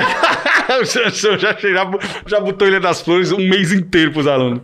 Cada um que viste a sua carapuça. Eita, pô, caíram as máscaras. Vocês nesse viram, podcast. professores de sociologia, vocês que consomem álcool, eu tentei defender vocês. Rambo 3. Rambo 3. Rambo 3. Então, cara, Rambo 3 é muito legal porque Rambo 3... Primeiro, o Rambo é o soldado do Vietnã que deu certo. Os Estados Unidos tomaram bola no Vietnã, Não, mas Rambo comeram um não. bolaço. Rambo foi o soldado do Vietnã que deu certo. Então, aquele grande soldado estadunidense e tal, e ele vai lutar no Afeganistão. É o quê, meu irmão? Exatamente. Rambo 3 se passa no Afeganistão. Ele vai lá e ajuda o povo afegão. Só que ele não está ajudando o povo afegão. Ele está ajudando o Talibã a brigar contra os soviéticos que queriam uma ocupação em solo afegão. Mas ainda tão soviético nessa história. O Rambo parou no tempo. Não, e né? ainda tem o Talibã. O Talibã que depois vira inimigo, mas era amigo dos Estados Unidos. O armamento do Talibã é um armamento norte-americano, estadunidense. Quem financiou o Talibã foram os Estados Unidos. Então, por isso que é muito bacana você assistir esse filme hoje, sabendo do processo histórico que aconteceu após a existência desse filme. Sabendo do que aconteceu da relação entre Estados Unidos e Talibã e, principalmente, sabendo do que o Talibã fez com o próprio Afeganistão. Então, das repressões que ele colocou à população afegã, principalmente as mulheres afegãs, dentro do seu território. Então, por isso que é muito bacana a gente dar uma olhada no passado, ver o que aconteceu aí no processo histórico, para saber e fazer uma leitura mais adequada na realidade atual. Próximo podcast, Ricardo vai trazer Velozes e Furiosos na dica. Opa. Porque o filme tem essa coisa, né? O filme mais antigo, ele tá retratando aquela Mas época, Rambo né? 3 é Então, de Rambo agora, 3, mas Rambo 3... Não, Rambo 4 de agora, né? Eita, cara. O Rambo 3 3, foi ele foi dedicado ao filmado- Talibã, não foi? O No Rambo- final do Rambo 3 tem um agradecimento aos valorosos guerreiros do Exatamente. Talibã. Não, mas mudaram. Tá aí a Depois prova, da queda né? das torres, não passou mais esse filme. Ficou um tempão sem passar esse filme. E aí depois eles fizeram uma reedição. E no final do filme, ao invés de passar a letreira dizendo assim, este filme é dedicado ao glorioso povo do Talibã, passa agora assim, este filme é dedicado ao glorioso povo afegão. Arthur. Esquadrão Blood. Eu vou seguir nessa temática aí, né? Esquadrão Blood. E aí, se quiser dialogar, vocês já assistiram Do aí, Spike né? Lee, né? Spike Boa. Lee, Netflix, né? Temática negra, guerra, né? O Xanxa indicou, Aquela fica questão ali. Já outra foi- vez, já né? foi Né, indicado, Xanxão? já. Vou indicar novamente. Muito Boa, bem. boa. Pra quem não seguiu a dica do Nunca é Xanxão, demais, nunca é vamos demais. reforçar. Nunca é nunca é demais. demais. Vamos nessa. Muito Agora, bem. ô Jorge Lobo, qual é a sua dica de entretenimento? Rapaz, tu não sabe o que eu tava fazendo esses dias. O quê? Eu tava lendo um livro do Arquivo Público de São Paulo chamado Memória Histórica da Capitania de São Paulo, edição e estudo, da professora Renata Ferreira Costa. Que programão, hein? Sensacional. quer se entreter, né? Quer se entreter, garota. valeu o arquivo do Você Islã, quer entender a história do da imigração, Do Rambo? quer entender a história dos bandeirantes, quer entender a formação do território brasileiro, quer se divertir que nem pinto no lixo, leia Memória Histórica da Capitania de São Tu Paulo. tá ligado que não é dica de leitura agora não, né? Não, Não, mas é Não, dica de Arthur, entretenimento e tudo bem, tu tem leitura, é duas tudo dicas- junto. tu tem É duas dicas porque de leitura. eu não assisto coisas, velho. Vocês que estão assistindo o podcast aí no YouTube, Nossos telespectadores. vocês vão entender a mágica da edição. Porque aqui a gente vai passar 40 minutos até o Jorge achar uma dica de leitura, porque ele gastou a dele agora. Eu tenho outra dica de leitura, essa é a minha dica de entretenimento real, oficial. Ah, Como é, você é pois é, culto, pois lê é. tanto. Ok, vamos em frente. Ok, vamos em frente. Vamos procurar Xanxa, me dê uma dica aí pra me entreter. Cara, eu tô assistindo coisas aleatórias ultimamente. E como eu só assino a Netflix, porque. Mais aleatório que Rambo 3, papai. eu tô assistindo. Qual é a até um dica negócio- gastronômica aí? Não, Qual não é é a dica gastronômica, gastronômica? não. Eu tô assistindo The Umbrella Academy. The Umbrella Academy. Exatamente. É uma adaptação de um HQ. É o que, Xanxão? Umbrella Academy. Bicho, É a eu só pura consigo chalaça. falar uma vez, assim, é porque eu não fiz FISC, né? Aí eu não. Eita, eu não sei nem se eu podia falar. Poder falar, eu fiz Pode inglês, falar. Pronto, espanhol. Oferecimento, fiz. Alô, cultura inglesa. Alô, Ajuda aí. alô, System. Pronto, aí eu gastei todo o meu English. meu English aqui. No PlayStation. Então, esse. Reset, start. Exatamente. Esse é uma série que tá passando na Netflix, que é adaptada de um HQ, criada por um roteirista chamado Gerard Way, que é ex-vocalista da banda My Chemical Romance. Bicho, eu tô muito internacionalista hoje, né? Não é o Jared Leto, não. O Jared Leto, caralho. Não, não. Tem outro nome aqui no site da World. Não, como é o nome dele? O Jared Leto é da 30 Seconds to Mars. Ah, exatamente, fez o Isso, Coringa. você errou, tá vendo? Desculpa, foi mal. Então, esse HQ, ele é feito por um ilustrador brasileiro, Gabriel Bá, que é um dos... Fábio Moon e Gabriel Bá, os dois Isso. irmãos são gêmeos. Isso. Então tem uma adaptação dele, a Netflix, já tá na segunda temporada, tô assistindo a primeira, ainda não assisti a segunda, então não vou dar spoiler, evidentemente. Já estão programando a terceira temporada, é um HQ bem legal, que muitos, eu tava olhando os caras do YouTube que comentam sobre temas de séries, tal, HQ, tá dizendo que é uma da tentativa da Netflix de emplacar uma série que substitua o X-Men, que ele é uma academia de jovens que têm poderes, né, sobrenaturais, tal, não sei o quê, e que eles tentam combater o crime, e uma relação também com o tempo e com o espaço. Então vale muito a pena assistir, eu tô me divertindo bastante, acho bem legal. E aí, quem quiser assistir, desanuviar um pouco dessa situação que a gente tá vivendo, quem gosta de HQ, quem gosta de série, quem assina a Netflix ou quem rouba a Netflix da tia, do tio, do primo. Que é a maioria que todo mundo faz, né, velho? Sou eu roubo da minha namorada, Se desculpa. os ouvintes estiverem precisando aí de uma senha do Netflix para assistir as nossas dicas, podem anotar aí meu Ricardo Geografia. Ricardo Geografia, arroba. Jorge Lobo, @outlook. Não, tá bom. Tira o grilo do bolso e assina o Netflix. Não é isso, rapaz. Deixa de conversa, não faz que nem o Ricardo, não, que eu assino com dele. Ó, é o seguinte, vejam só. Vamos a minha dica de leitura, vou aproveitar, vou dar uma dica de leitura rápida. Já que todo mundo já deu aí a sua dica de entretenimento, você pode ler... Dica de leitura? Dica de leitura. Boa. Você pode ler dos mesmos irmãos Fábio Moon e Gabriel Bá, Day Tripper. Day Tripper, só para lembrar, Fábio Moon e Gabriel Bá, se esse país fosse um país que realmente valorizasse seus artistas, seus autores, etc., esses caras seriam ídolos no Brasil, assim. Porque eles são internacionalmente conhecidos, são ganhadores do Eisner, que é uma espécie de Oscar dos quadrinhos. Inclusive, 2 brasileiros já ganharam o Eisner, eles e o Marcelo Dessalete já ganhou o Eisner também, que é autor de Cume, que escreve histórias que se passam no tempo da escravidão. É aquela coisa, Ricardo, que eu te falei de ler quadrinho, meu irmão. Fábio Moon e Gabriel Bá, Day Tripper. Beleza? A história do Braz de Oliveira Domingos, um jornalista emocionante, lindo. Meu irmão, é lindo. Lindo, drama familiar que se passa em diversos tempos, uma história da relação de um jovem com seu pai jornalista, que é o Braz. A narrativa conta a vida dele inteira. Day Tripper, Fábio Moon e Gabriel Bá. Sua dica de leitura? Cara, minha dica de leitura é um livro que eu te presenteei quando a gente fez uma viagem para São Paulo, O Desafio Metropolitano. Tem até hoje. Muito bem. Se você quer entender um pouquinho sobre o Rio de Janeiro e sobre principalmente os problemas sociais que acontecem nas cidades brasileiras, leia O Desafio Metropolitano, de Marcelo José Lopes de Souza, um professor da UFRJ que era, na verdade, um favelado, que era um cara extremamente pobre e se transformou em um professor universitário e um dos professores mais importantes no processo da minha formação. Ótima dica. Mais alguma dica de leitura, senhoras e senhores?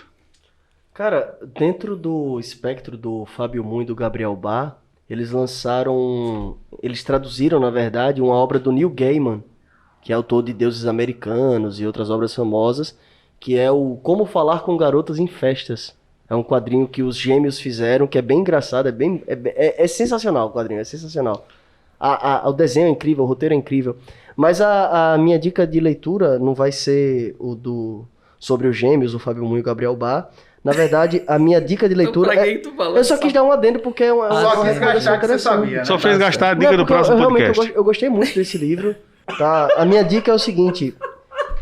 O nome do livro se chama, minha dica de leitura dessa semana, senhoras e senhores, é Cooperativismo de Plataforma, do Treble Shows. O PDF vai estar disponível no nosso grupo do Telegram. Esse buraco negro que é o grupo do Telegram de vocês. E o livro fala justamente sobre o capitalismo na era digital e as relações de trabalho precárias protagonizadas por empresas de plataformas de aplicativos como Uber, iFood e outras.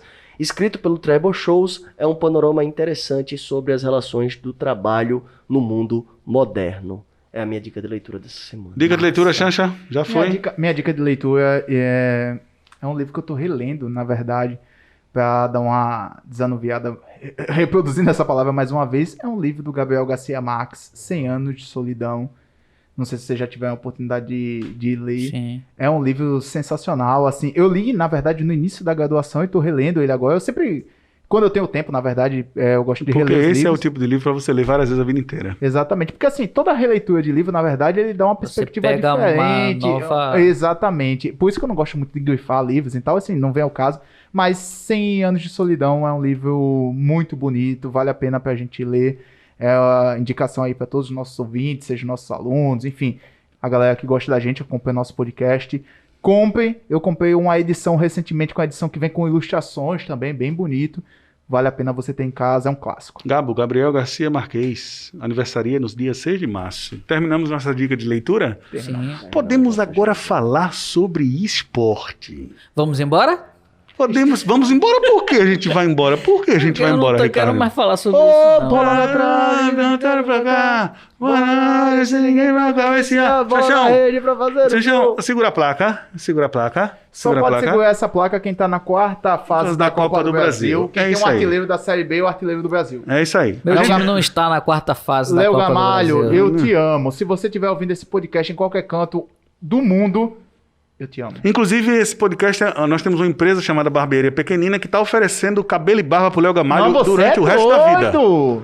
Você nunca viu a história do Sansão? Não, Cortar fazer a cabelo, barba, cortar fazer a cabelo, barba. Ferrou, pô. tá. Tudo A bem. barba. Tudo bem, a barba. A Barbearia Pequenina oferece barba vitalícia para Léo Gamalho, hein? Até Opa! morrer. Não paga nunca. Opa! Léo Gamalho, eu espero que você tenha dormido bem essa Não noite. paga nunca. Você já viu como o Léo Gamalho é lindo, meu irmão? Já vi as O fotos Léo dele. Gamalho é muito bonito. Biscoiteiro, né? Eu queria Biscoiteiro, não. cozinhar uma ruma de cuscuz com Ah, Léo ele não é Gamalho. biscoiteiro. Eu sou biscoiteiro e Você Léo é Gamalho não é biscoiteiro. Você é Não. biscoiteiro porque Cruzeiro. você Ah, posta bom. a foto no Instagram dizendo que é Quantos atleta gols sem você ser já fez no atleta. Cruzeiro? Quantos gols você já Não, fez no Cruzeiro? Ele fez 3. E aí? E aí? Botar o Léo Gamalho pra dormir na rede. Ele fez 3 gols no Cruzeiro pra ser biscoiteiro. Isso daí eu já tô ligado já há muito tempo Esse nele. despeito já. aí, despeito. Esse Sugiro título cancelar também. o Ricardo no futebol, nesse podcast. Não, peraí, eu tenho que falar, pô. Agora é que Peraí, tá pô, peraí, bom. Isso é censura. Agora Isso é é que tá censura. Não Agora, passarão. Deixa ele falar. Ricardo, o que é que você acha da nova tática do Domenech? O 4-1-4-2 com o goleiro na frente da zaga. Sou eu, peraí. Quero saber o seguinte: sou eu que vou falar aqui minha Não. notícia de futebol ou vão me perguntar Não, agora? a gente quer a sua Acontece opinião normalmente. técnica Qual sobre o é que a está sua acontecendo no Não, Flamengo. eu não tô entendendo o porquê desse desprezo com o Flamengo nesse momento. Ó, meus Cuidado, viu? camaradas, na Ó, partida. essa pergunta Olha, aí do desprezo do Flamengo com você- futebol, você tem que perguntar pra diretoria do Flamengo, não é pra gente não. Vocês não. estão Na partida mexendo de com beisebol. vespeiro. Que vespeiro? Vocês estão mexendo com vespeiro. Olha aí, Zé Comédia. Deixa a gente lá, Sai daí, Zé tranquilo, Colmeia. calminho e tal.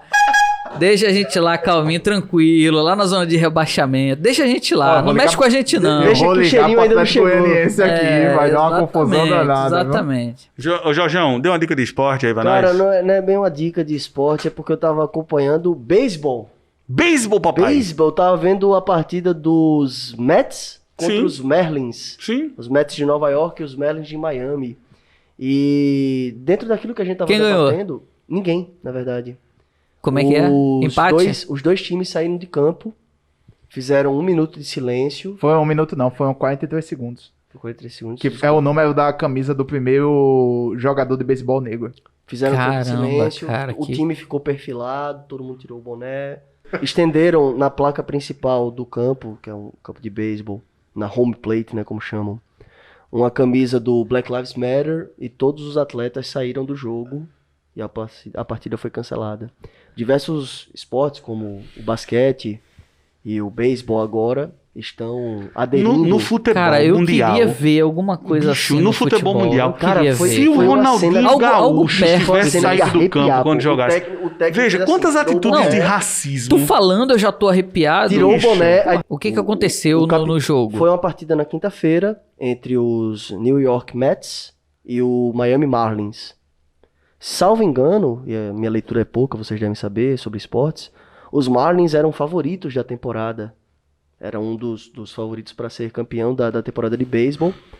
Só que os dois times ficaram 43 segundos, obrigado pela confirmação, Xancha. 43 segundos em silêncio, todos perfilados, bonés retirados, em silêncio. Depois os dois times se retiraram do campo, deu um WO na partida, e a única coisa que ficou no campo foi uma camisa na placa central, na home plate, que é o ponto mais importante do campo, que era a camisa do Black Lives Matter. 42 segundos, os jogadores ficaram em silêncio, A partida acabou, depois de 42 segundos todos se retiraram.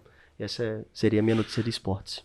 Cara, só você falando assim já arrepia. Imagina você vendo a cena ou participando de algo assim, né? Eu fico imaginando se os jogadores de futebol fizessem isso de fato. Ao invés de jogar a banana, como o Daniel Alves, comer a banana. Tem que parar o jogo, exatamente, cara. Exatamente Quer fazer isso, com o Balotelli, quando aconteceu com ele na Itália, saiu revoltadíssimo. Saiu do campo. Aqui, Não, teve outro jogador brasileiro também que lá, ele pegou, chutou a bola em cima da torcida, ele foi expulso, cara.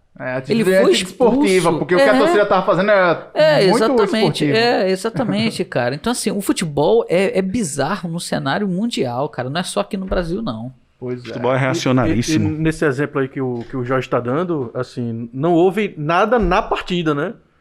Foi algo que eles acordaram entre si para poder realizar naquela partida especificamente. Não teve alguma ação que necessitasse ter algum tipo de reação nesse sentido, né? Mas eu fico me perguntando o seguinte... Não, no futebol tem na partida. O cara joga banana e já continua. É isso que eu tô dizendo, né? E nem foi na partida e eles tomaram essa atitude, né? E imaginem no futebol que acontece na partida e as pessoas ficam voando, né? Sem tomar uma atitude... Exatamente, Arthur. Não é nem só que não houve na partida. É um negócio exterior que eles tomam como uma pauta política, como deve ser, e ganham e tomam para si dizendo o seguinte: nós somos protagonistas, nós somos porta-vozes de uma juventude, de uma nação, de uma população que tem referência em nós, como por exemplo, eu já citei no quadro anterior do LeBron James, e por isso nós devemos explicação. Eu tava até querendo falar sobre isso quando você fala nação, rapidinho, Xuxão, quando você fala nação, eu vejo nação assim como, né, o país não, né? Quando essa questão do preto, negro, como usar, né? Existe a nação negra, né? A nação afro. Exatamente, tem a nação afro. É uma forma como as pessoas se identificam, né? É o panafricanismo, essa ideia. Mas é um negócio... Todos os negros do mundo. É um negócio que vai até mais profundo, Arthur, porque é o seguinte, o LeBron James, ele é negro, a população negra dos Estados Unidos, ela não é majoritária, é aproximadamente 14, 15%. Menos de 15%. Menos de 15%, mas o LeBron James, ele é fonte de referência para uma grande maioria, inclusive de brancos, então ele tá aproveitando isso daí para mostrar o seguinte, olha só, peraí, não tá nada normal.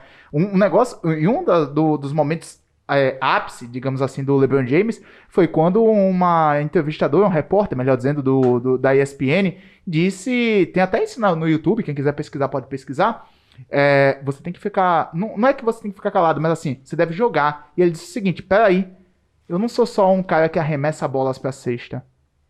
Eu tenho um papel político, eu tenho uma posição a fazer. É isso que a gente tava falando aqui.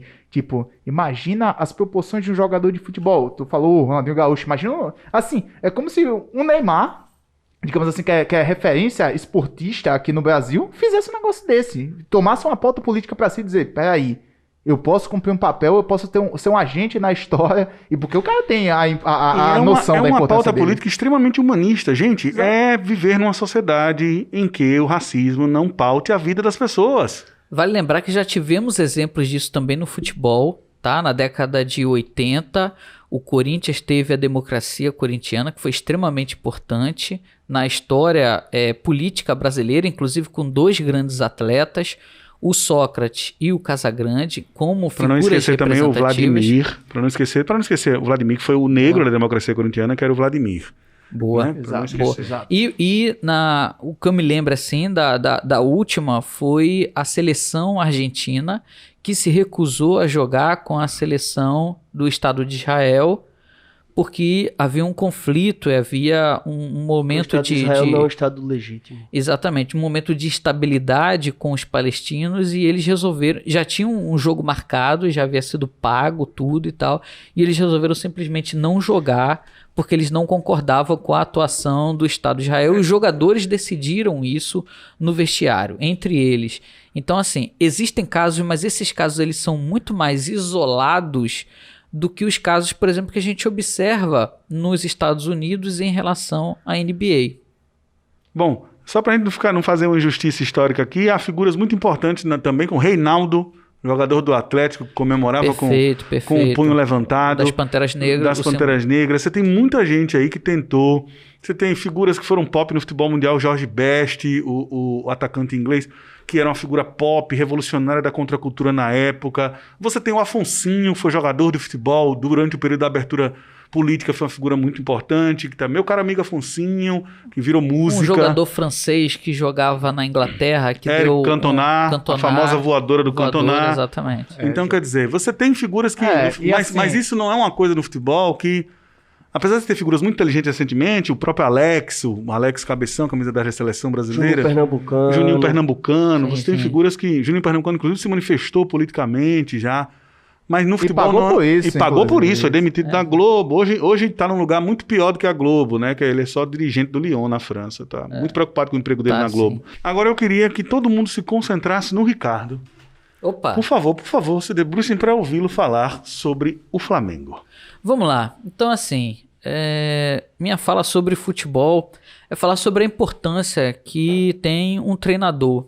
Nós estamos hoje com o Torrenti, que eu não sei ainda como é que se fala o nome desse ódio, cara. Ele não aprendeu o nome do cara por causa do ódio. Exatamente, nem quero aprender o nome desse cidadão. É o estagiário. Eu sei que esse cidadão, assim, ele chegou no Flamengo e ele promoveu algumas mudanças em que o elenco não consegue entender. O Flamengo ele saiu de um treinador extremamente didático, um treinador que apresentava para o jogador qual era a sua função, qual era a faixa do campo que ele deveria correr, quem ele deveria marcar, como é que ele deveria tocar na bola, como é que deveria ser o posicionamento do seu corpo, para um sistema de treinamento que eu até entendo que deve ser legal na Europa. Um sistema de treinamento de que no terceiro quarto do campo você faz o que você quiser.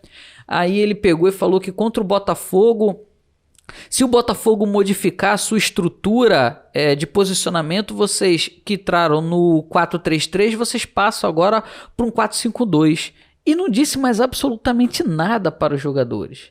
Eu não estou culpando os resultados ruins a esse treinador, mesmo porque se ele foi colocado ali é porque existiram erros de interpretação da diretoria do Flamengo. Aliás, mais um erro de interpretação da diretoria do Flamengo, que essa semana cometeu um erro gravíssimo. O funcionário histórico do Flamengo que morreu de Covid-19 foi premiado no Flamengo com o nome do carrinho que leva o Gatorade para os jogadores. Pô, eles sequer tiveram a capacidade de dar o nome do gramado, porque lá tem 5 gramados. Dava o nome de um gramado daquele pro ex-funcionário. Botaram o nome do cara, batizaram um carrinho. Um carrinho, cara, que pode ser substituído aí pelo esse desenvolvimento tecnológico e tal, amanhã ou depois. Então, assim, é uma falta de sensibilidade dessa diretoria, uma falta de compreensão dessa diretoria do que é o Flamengo, que eu já tô cansado de falar aqui nesse podcast. E aí, além disso, você tem uma série de jogadores que estão vendo que não tem mais uma administração, que não tem mais um comando, porque de certa forma o velhinho Jorge Jesus chegava lá e virava para a diretoria e falava: aqui vocês não entram, aqui vocês não comandam, o vestiário é meu, o treinamento é meu, e por isso que ninguém sabe falar como ele treinava.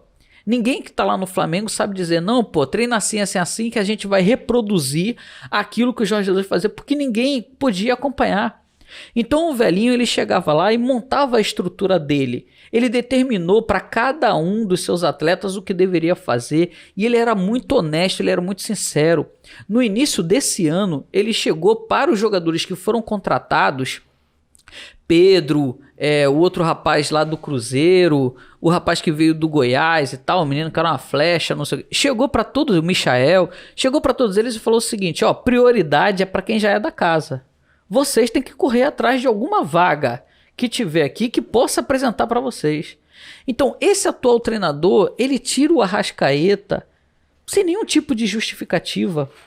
O que acaba fazendo com que o Arrascaeta chegue no Twitter, comece a falar mal. Ele não falou mal do treinador. Jorjão, depois que reclamou no Twitter... exatamente. O relacionamento acabou. Chegou muito no Twitter, já era, papai. Ele simplesmente chegou no Twitter e falou o seguinte: eu tô bem, eu tô 100%. Ou seja, o cara não me colocou porque ele não quis. Porque eu tô em forma. Eu tô em forma, eu não tenho nenhuma lesão, eu tô 100%. Jorge Arrascaeta, 14 milhões ele simplesmente de disse doletas, isso. de euros do contrato dele. E vale lembrar que o Arrascaeta não tem um histórico muito favorável. Eu fui contra a contratação do Arrascaeta pelo que ele fez com o Cruzeiro na época para forçar a saída dele. Então, assim, muito provavelmente, se ele fez isso com o Cruzeiro, ele pode fazer isso com o Flamengo tranquilamente, porque ele já tem Deus esse histórico na sua pra carreira. isso. Não, tudo bem, eu sei que vocês vão torcer contra o Flamengo em todas as hipóteses, em todas as conjunturas. Exatamente. Mas eu tô falando assim, da personalidade do que tá acontecendo hoje no clube. Então o clube ele tá sem comando, ele tá sem treinador e ele tá sem jogadores também. Os jogadores não estão entrando em campo e falando assim, não, peraí, que a gente resolve. Não, os jogadores não estão resolvendo, a comissão técnica não está resolvendo e a diretoria não resolveu. Então esse é o problema pelo que passa hoje o Flamengo. Então agora nós temos o chamado Só Abel isso, né? Catalão. Só esse probleminha. Exato. Só isso, A só comissão isso. Nós técnica, temos, então, diretoria agora, e jogadores. nós Posso- temos posso agora dar um o conselho? Abel Catalão. Então, um cara que pega o Gabigol, coloca centralizado, enquanto que com o Jorge Jesus, o Gabigol não podia ficar parado. O Gabigol ele tinha que correr o tempo inteiro. A bola podia estar lá na defesa do Flamengo. O Jorge Jesus olhava pro Gabigol, se ele tivesse parado, ele tinha que ficar dando um pique. Ele tinha que ficar dando uma corridinha de leve e tal, mas tinha que dar. Ele não podia ficar parado 1 minuto. E agora você tem um jogador que tá ali parado sem saber o que fazer. Bruno Henrique, parece, porque agora começa também uma série de falas que a gente não sabe se são verdadeiras ou não.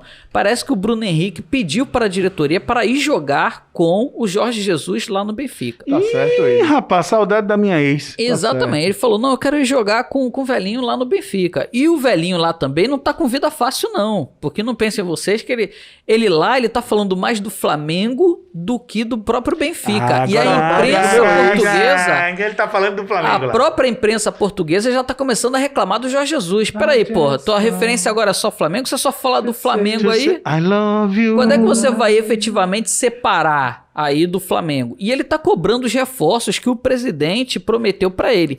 Dentre esses reforços, nós temos o Bruno Henrique e o Gerson, que até agora não chegaram. Mas o Benfica efetivamente fez uma proposta pelo Bruno Henrique. O Bruno Henrique tem uma multa rescisória de 35 milhões de euros.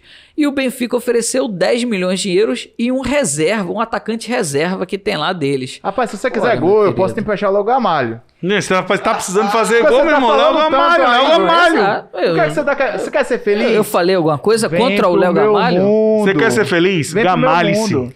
Seu mundo é ser feliz? Rapaz, o meu time não perde as 6 rodadas, e o seu? Ih, O teu agressivo, time tá na né? Libertadores? Não. O teu time tá na Nem o Libertadores? seu que não tá jogando?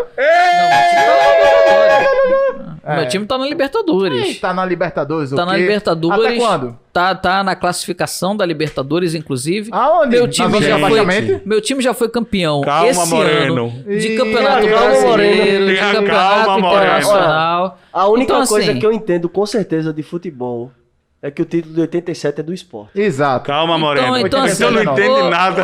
exatamente. Mas assim. Calma, Moreno. Então, ou a gente fala de futebol, ou a gente fala do CRB. Porque aí é uma escala. A gente fala de futebol, a gente fala do Flamengo. Não, se a gente vai falar de CRB, a gente pode falar de qualquer coisa. Calma, do time Moreno. É o de seguinte, pelada que tem você ali. tá O Polinteama. Vamos falar do Polinteama, Não, então. vamos falar de futebol, porque Vamos falar assim, do Polinteama. O vamos- Polinteama é um grande time de futebol. Vem cá, a Vocês gente- conhecem o Polinteama? Você quer Polinteama falar de é o time momento? fundado pelo Você Chico quer falar de Buarque. momento? Pronto, então. Vamos falar do Se você Polinteama, quiser que falar é de no mesmo momento, nível o seu do time, CRB. o seu time ia estar jogando a Série B hoje. O que tem? Meu time jogar a Série B? Meu time nunca jogou a Série B. Eu não Seu sei nem o time que tá na é zona de isso, cara. rebaixamento. Eu não sei nem o que é isso. Não, Rapaz, responde, o seu time tá torcedor na do zona de Cruzeiro também Meu rebaixamento. time dizia está isso, na viu? zona de rebaixamento, mas meu time já teve várias vezes e nunca caiu. Porque time gigante não cai. Ah, tá bom. Time gigante não Salva cai. isso, salva isso. Ele- O time Time gigante não cai. Grava isso aí, pô. Ele não tá jogando na Série B no gramado, né? Porque fora do gramado ele já baixou o nível faz tempo, né? Tá em outra série aí já. Aí, Eu assim, fico só te ouvindo, nem sei essas paradas O aí. que eu- Arthur que eu agrediu, não acompanho, agrediu. não, mas eu fico te Agrediu. ouvindo Não. e eu faço, meu irmão, como é que esse bicho continua torcedor do Flamengo, hein, velho? Não. Ih, vai Não, contra mas os eu tô princípios. agredindo, um amor, não. É um algo, amor. é algo que eu tô curioso É de um coração amor, é um mesmo. amor, é bicho. paixão. Ele é Eu- do tempo, como é que ele a é do pessoa tempo do Leandro consegue Ávila. aguentar? Quem torceu no tempo Eu- do Leandro eu- Essa Ávila? diretoria, meu irmão. Como é que o torcedor consegue aguentar essa diretoria, bicho? Eu concordo com você. Porque às vezes eu mesmo fico pensando assim, como é que eu continuo É uma torcendo competição, né? pra esse time. Então, assim, Flamengo eu é um fui campeão relacionamento carioca e eu não cheguei aqui com placa e tal, dizendo que eu fui campeão carioca. Oxe, Que meu nem irmão, galera respeita a foi minha campeão, placa, meu irmão. Você tá pensando do o quê? CRB, que é a galera que foi campeã do CRB. Alagoano agressão aí. é isso. Não fui eu agredindo Então, assim, ninguém. por que eu não comemorei dessa mesma maneira aí que a galera do CRB tá comemorando o título alagoano? Por que eu não comemorei o título carioca? Porque Que é você, isso, o cara? seu time não joga Eu, o Alagoano, o sinceramente- meu joga. Não, sinceramente, eu tenho vergonha desse título. De Eu quê? tenho Do Carioca? Eu tenho vergonha do futebol brasileiro ter voltado em um período que a gente ainda tem um crescente número de mortes pelo Covid-19. É isso daí. E nós temos uma diretoria vergonhosa que até Politicamente hoje correto, porque o Flamengo... não acertou, até hoje não acertou todos os acordos com os meninos desde janeiro de 2019. Então isso daí realmente tá na garganta e é difícil, cara. É difícil torcer para o Flamengo desse jeito. Nossa, Moreno. Calma. Calma, Moreno. Que intervenção completamente Minha revolucionária, nota de Pereira. repúdio, sua nota de repúdio, nossa nota de repúdio, a nota de repúdio das instituições brasileiras. O Brasil é uma enorme nota de repúdio. E este podcast fecha com as notas de repúdio. Nota de repúdio.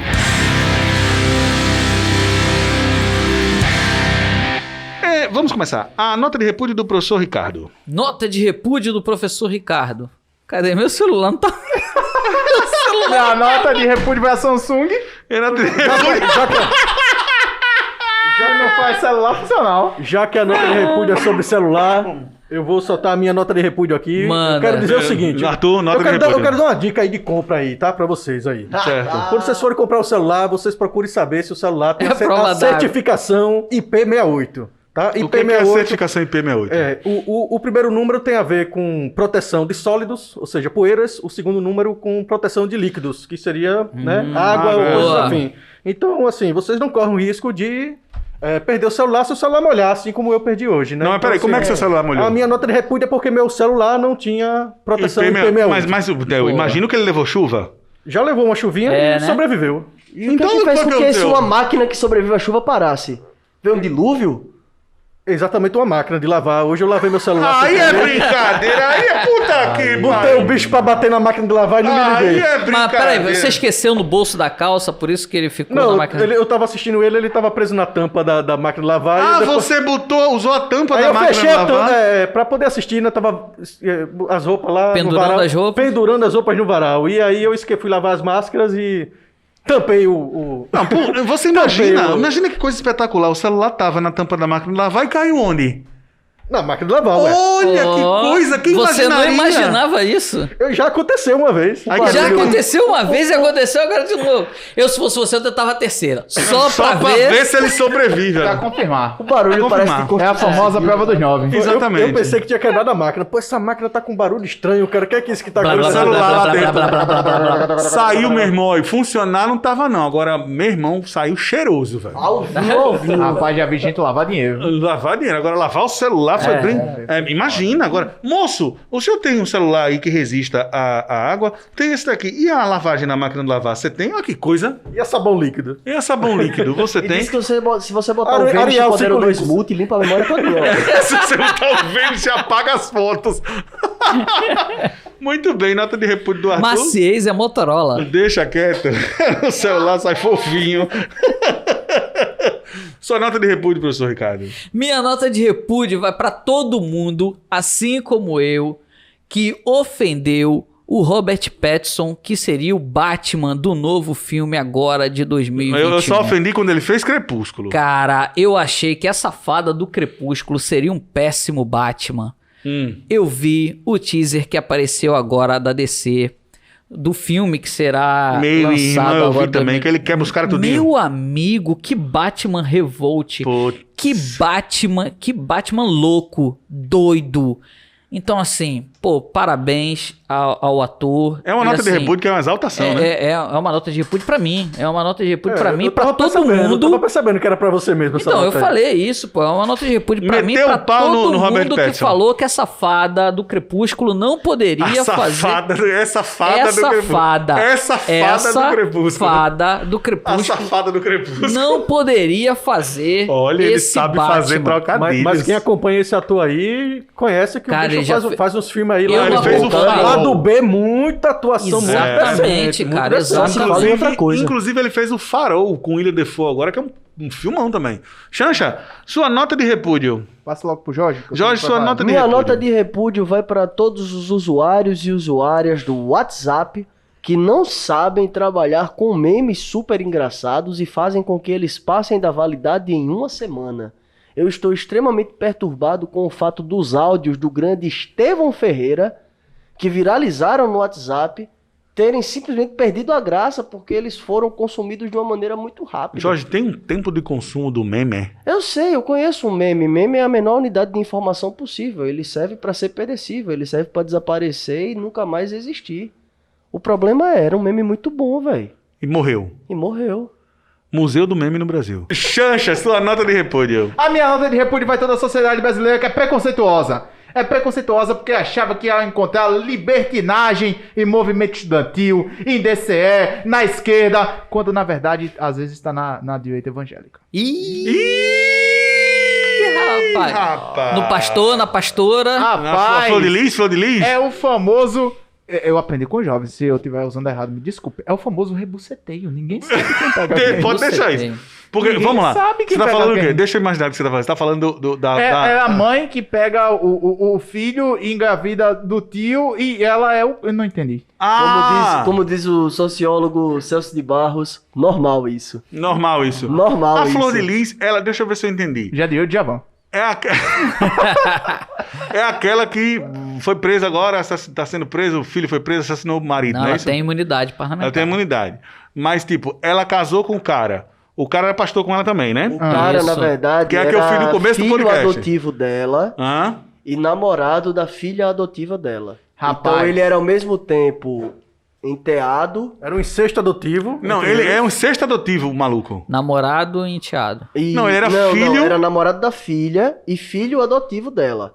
Então ele era Ah. filho e enteado. Gente, isso é Ah, muito além da Aí minha ele foi compreensão. promovido, porque aparentemente tem uma hierarquia. Ah, ele foi familiar. promovido na Ele foi família. promovido a marido, pô. Ele começou a namorar sim. com a pastora deputada Flor de Lis. E ele Tá, também não. era deputado. Peraí, deixa eu entender a ordem aqui. Então, o primeiro cargo foi filho adotivo. O primeiro carro foi filho. O segundo cargo, enteado adotivo. Isso. E Isso. depois marido. Depois marido. Rapaz. É, Aí ele carro chegou a ser adotivo. pastor e depois deputado. Não, ou não? ele namorou a filha dela também. Ô, meu isso que eu tô editor, você me dá uma licença poética? Por favor.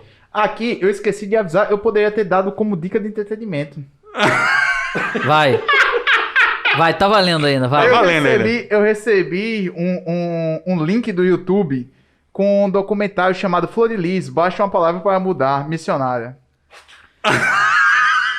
Posso ler a sinopse? Ela mudou, vai, lê. Eu posso ler a sinopse? Lê. A sinopse diz assim: baseado em fatos reais, o filme conta a história de uma professora, ex-moradora da favela de Jacarezinho, Rio de Janeiro, e sua luta para adotar 50 crianças. Perseguida pela polícia, ela foi ajudada por Herbert de Souza, no caso Betinho, e em contrapartida ajudou o ex-traficante do crime, Reinaldo Gianecchini, a se formar em Direito. Esse é um documentário sobre a vida da Flor de Lis com artistas globais que tem no YouTube. Eu esqueci de dar isso como dica de entretenimento. Minha Fica aqui pra você, vou botar o gente. link no Telegram. Isso é o enredo do novo filme do Rambo, Rambo 6. futuro presidente Assim. do Brasil, O Luciano Rambo 6, no Huck. Rambo 6, o Rambo vai combater os filhos da Flor de Lis, o exército. Olha Como só, diz o eu Luciano Huck, loucura, loucura, loucura. Eu falei no podcast passado que era difícil ser bolsominion. Tá ficando cada vez mais complicado ser bolsominion Não, nesse e país. ser evangélico, então... Mas defender vamos essa esclarecer. Mas por que ela tem ligação com o Bolsonaro e tal? Porque ela é da base política dele. Pronto, é pra quem tá ouvindo aí, de repente Ela é da base não política sabe do dele. que você tá falando, né? Porque Não, é tudo o bem, grupo tá certo. evangélico ultra hard do governo. Só uma peça das boa. grandes apresentadoras Ela é a da- favor da família, da vida. Ela é a favor da vida. Ela é a favor da vida, Hã? contra o aborto, porque ela é a favor da vida, da família Bolsonaro. E a gente tá até fazendo essa Não, vamos repetir. Não, Da mas ela vida, matou- ela é a favor da Ela é a vida. favor da vida. Ela Ela é a prega favor pregando a favor Exatamente. da vida Eu sou a favor da vida e da família e tradicional. da família agora, tradicional entre aspas, brasileira. Agora, antes que você tire Só pra ficar bem claro aí não, pra quem tá qualquer ouvindo. conclusão Ela é a favor da precipitada, vida. qualquer conclusão precipitada tem que ouvir os dois lados. Sim.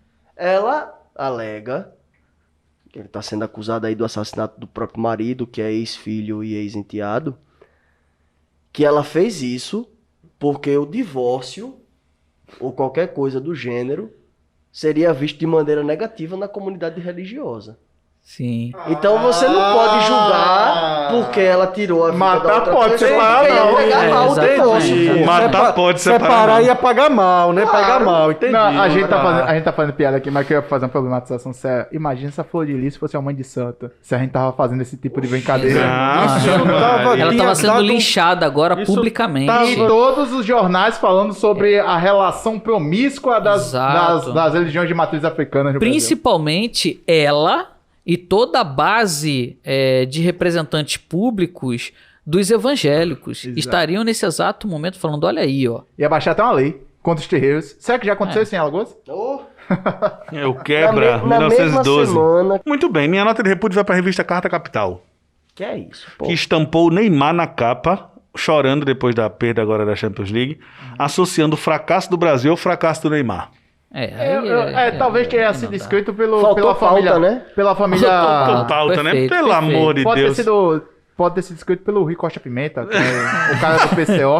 O PCO, não, vocês estão rindo, mas o PCO foi quem fez uma nota. Não, falando sério. O pessoal fez uma nota dizendo... Foi, a culpa do Brasil ter perdido a Copa de 2014 foi da esquerda que manifestou contra a Copa. Brincadeira, vocês podem tem botar hora, de meu irmão. conjuntura 100% preciso. Eu vou. É uma leitura de conjuntura muito. Vamos terminando o episódio de hoje. Muito obrigado, senhoras e senhores. Até logo. Tchau, tchau. Fiquem bem. Muita biscoitagem pra todos. Valeu. Paz e que o Senhor vos acompanhe.